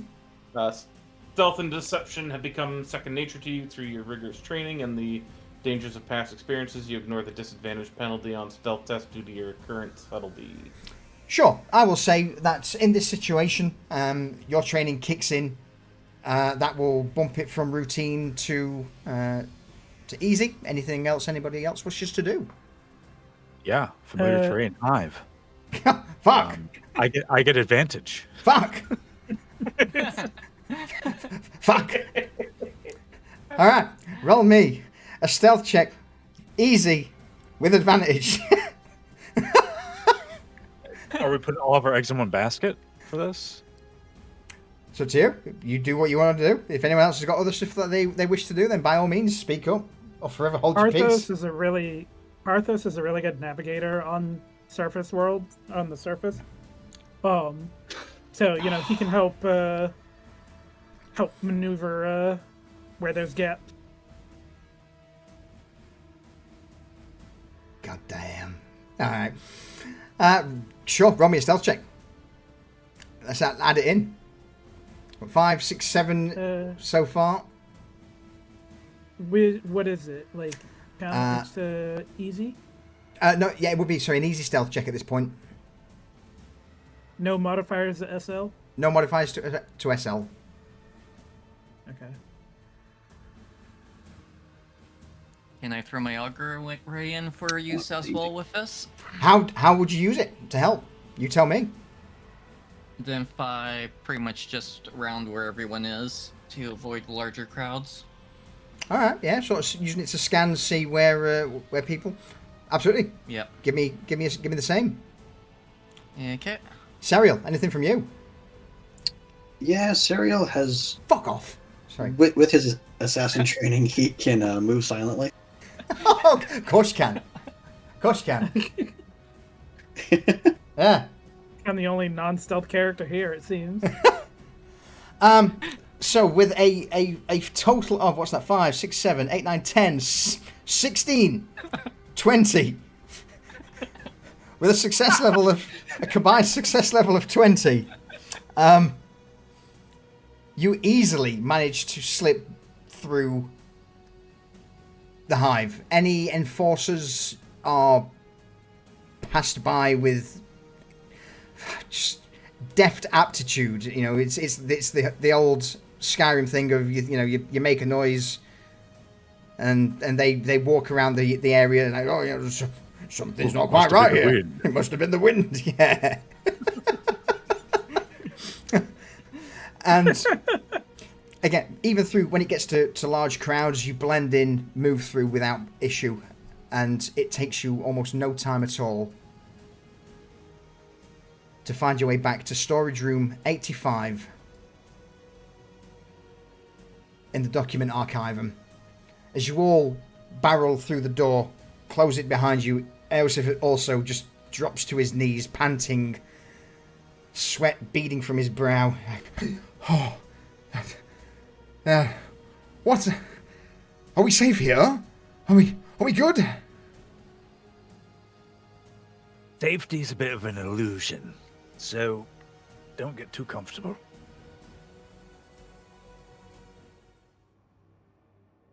Oh, right. Well, next steps.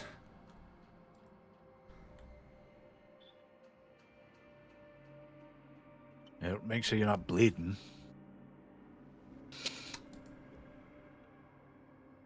Anybody have any Medicaid training?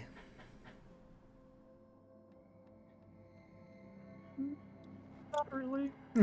Nope, not really. Anybody want to attempt some Medicaid? Let me put it that way.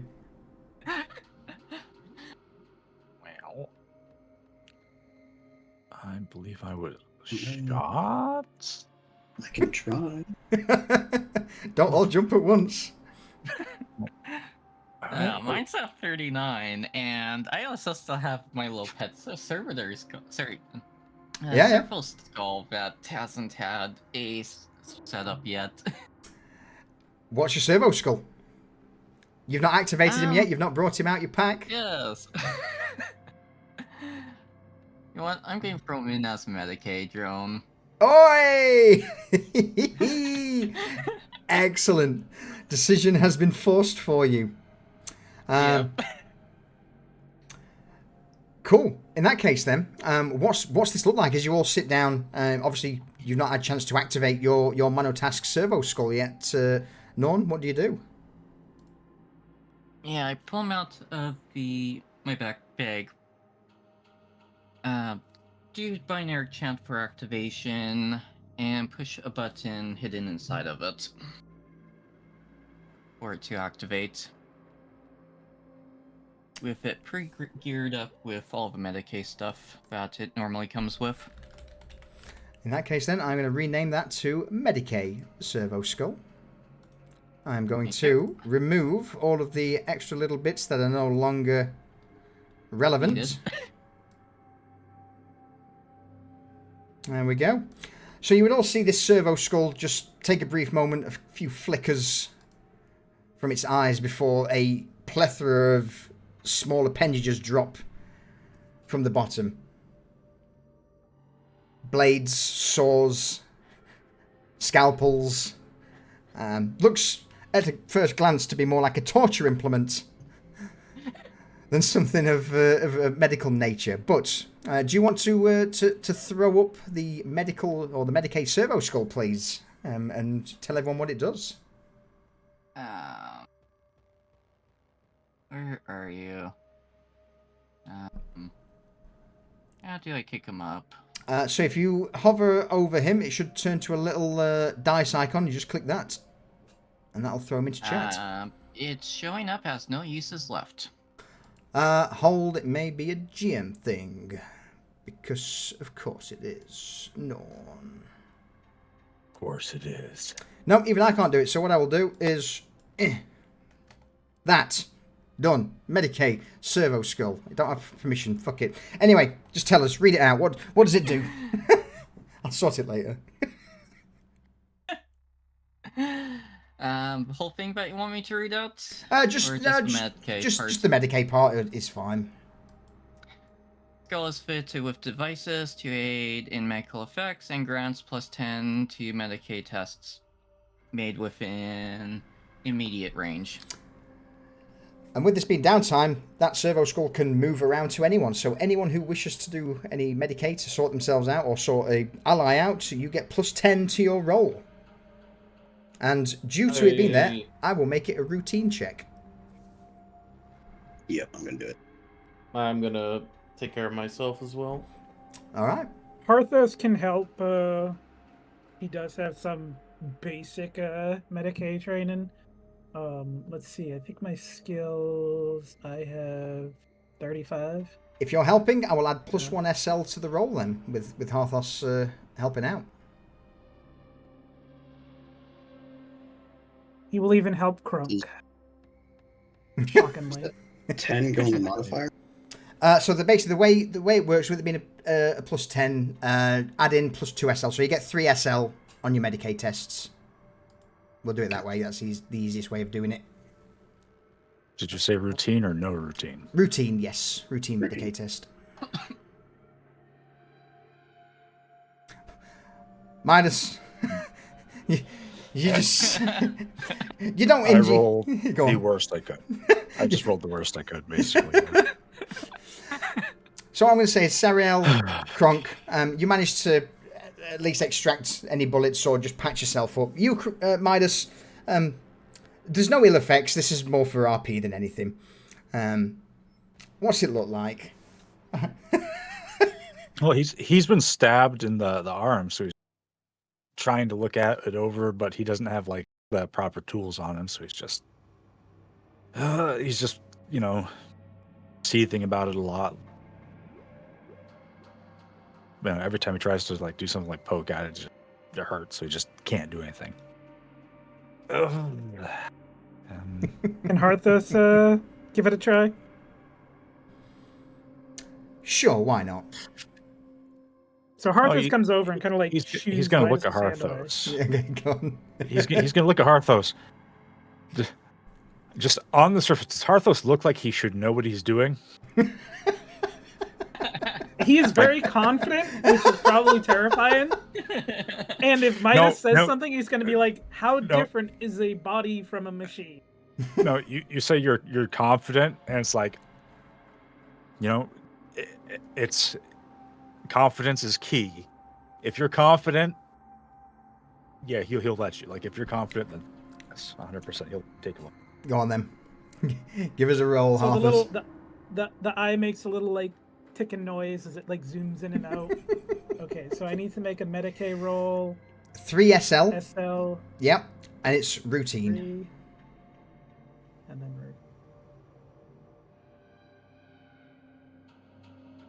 Loves it. All right, in that case then, you all who have tended to yourselves and done a little bit of Medicae, your toughness bonus. So if you have a look at whatever your toughness is, the first digit is what you heal.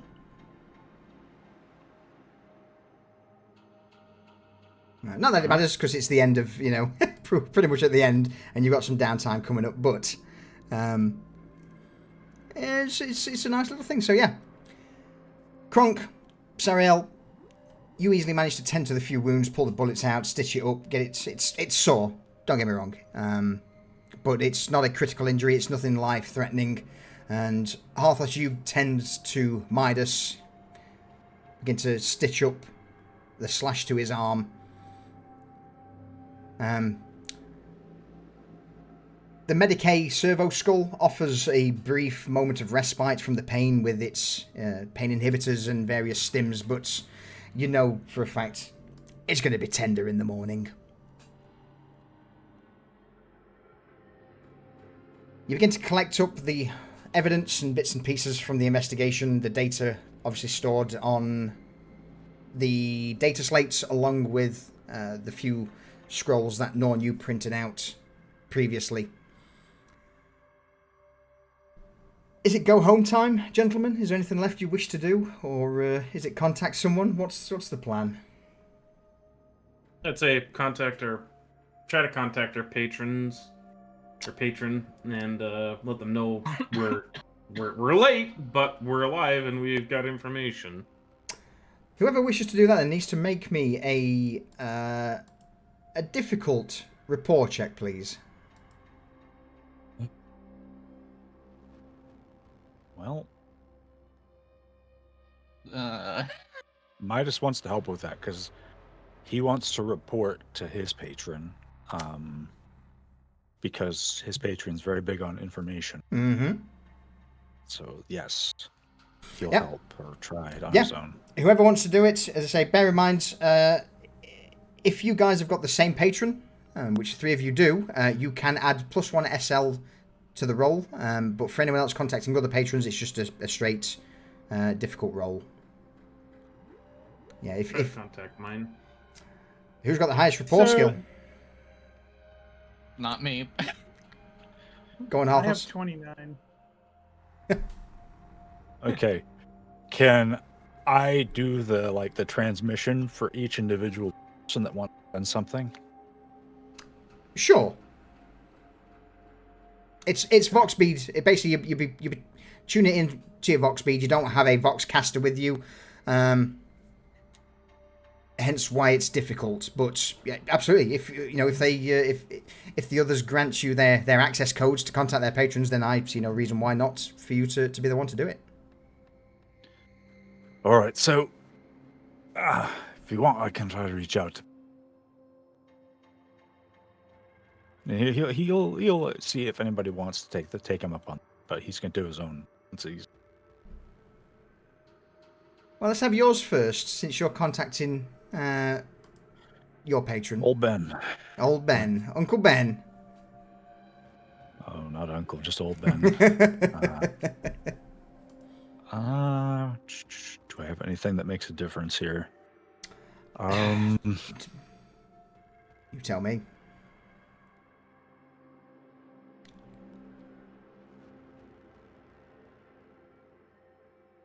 I feel like I don't have anything that's going to make a difference to this.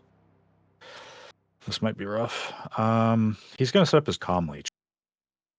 Okay. And he'll send it. Fuck. Let's see. Oh, that was almost. Yeah, no. It was almost really good. So, as you, with the comm leech setup, you try and vox out towards Master Benedict, but at this moment in time, with you deep inside the confines of the Administratum District, all you get is static. This is not like the previous inquisitorial override that forces itself into your ear. Yeah, unfortunately with that. Sadly. Yeah. Well, his idea was to try to use the terminal to assist, but he'll give another try later. Sadly, terminal only is a data entry point for what's on this in this archivum. It's not linked to a Vox network. All right. You are out in the sticks for a reason. Equipment.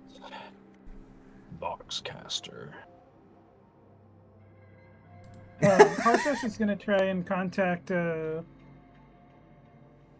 his patron, which I believe is... It should say on your main tab from your character sheet if you need the name. Magos Artisan Hestavar. All right. Sariel, Norn, are you letting him use your credentials as well? Yeah. All right, you get an extra +2 SL to the roll then. Report difficult with 2 SL.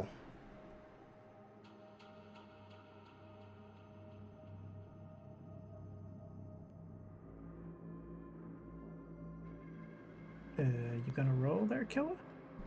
Oh, there we go. There we go. Yeah, Nice. you're met with the same. You are met, sadly, with the same.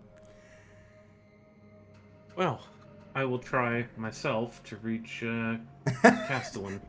Someone, please, anybody!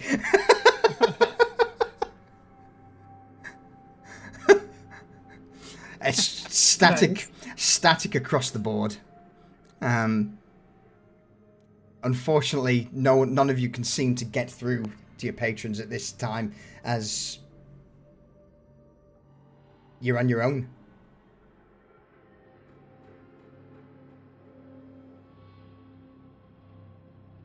Can we attempt to reach out to? I mean, did our patrons send us out here, or did the Inquisitorial office send us out here?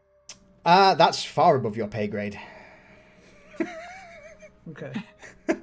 You obviously know the We'll never know. You know the Inquisition's in effect because there was an inquisitorial override. But as for contacting them, yeah, that's unfortunately for you guys, you don't have anyone from the Inquisition or the Ordo Hereticus with you, so that's sadly not an option. So yeah, it's basically your patrons pass down the missions at the start. The very first thing basically says, so for you, Norn, Harthos, Sariel, it would be Mechanicus tasking notice. So it was passed down from your patron. As for you, Kronk, that was a security notice from the from the Militarum. And, of course, for Midas, it was a special tasking notice. So, yeah, sadly, you're literally, at this point, SOL, shit out of luck. You're making it back on your own.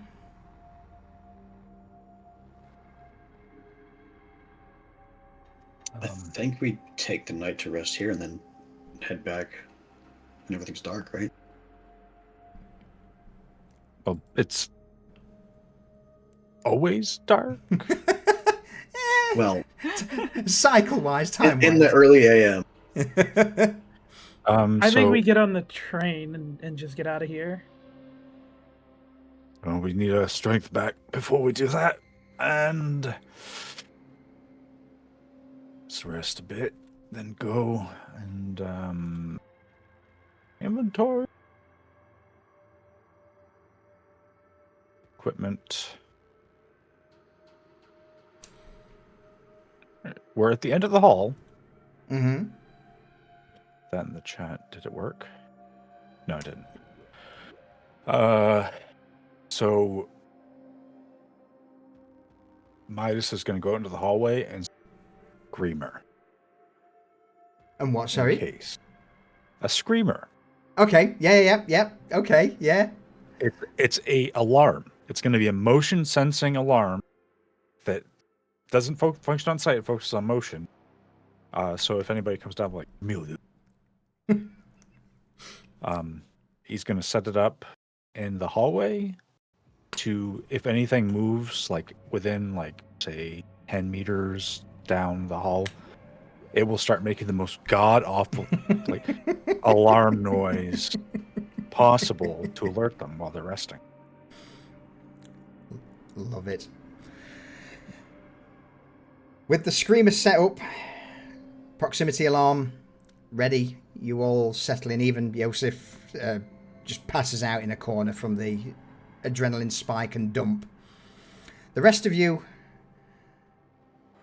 have a fitful night's rest, perhaps half keeping one eye open in case the alarm goes off, the other just from being shot at, and the fact that whatever you've uncovered doesn't seem to be something easily swept under the rug. As a new day dawns, a new cycle, the alarm not triggered. You manage to deactivate it, Midas, and pocket it, where you begin the journey once again through the Administratum back towards the station. And it's here that unfortunately your permits for transportation has been cancelled because you took so long. So everyone needs to pay 8 solars for a transit carriage. Oh my god. Bureaucracy. Damn you!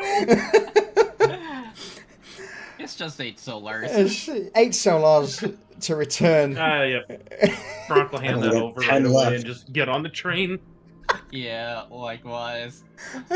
Wait, how much money do you not have, Sariel? Listen, use mine equipment, alright? I also know of one other character who's only got like 5 solars to their name, so they'd be screwed. Arthos will pay for Serial's ticket. No, Serial can pay. Serial can pay. Okay. As you make your way quickly through the hustle and bustle of the station, you board one of the trains that's signifying in the location back towards the location of your headquarters. And it's there, on this journey back. Question, who's paying for Yosef? I am, because he's going to Old Ben. Awesome. Excellent. Yeah. With the sound of hydraulic doors slamming behind you, smell of sweat, stale body odor, and recycled air in the carriage, with a shunt, it sets off back towards HQ. Congrats on surviving session 2! Ta-da! Ta-da! You all get 75 experience. And originally this was meant to be a 2 to 4 day operation. This is expanded out to a 5-day operation, so you all get 500 solars for your trouble. I am at 672 now. As for reprimands, there will be some RP consequences for being late, but I'm going to leave that for you guys to think what it is. The reason being that you weren't completely chewed out is the amount of information you brought back and the presence of Yosef is incredibly valuable.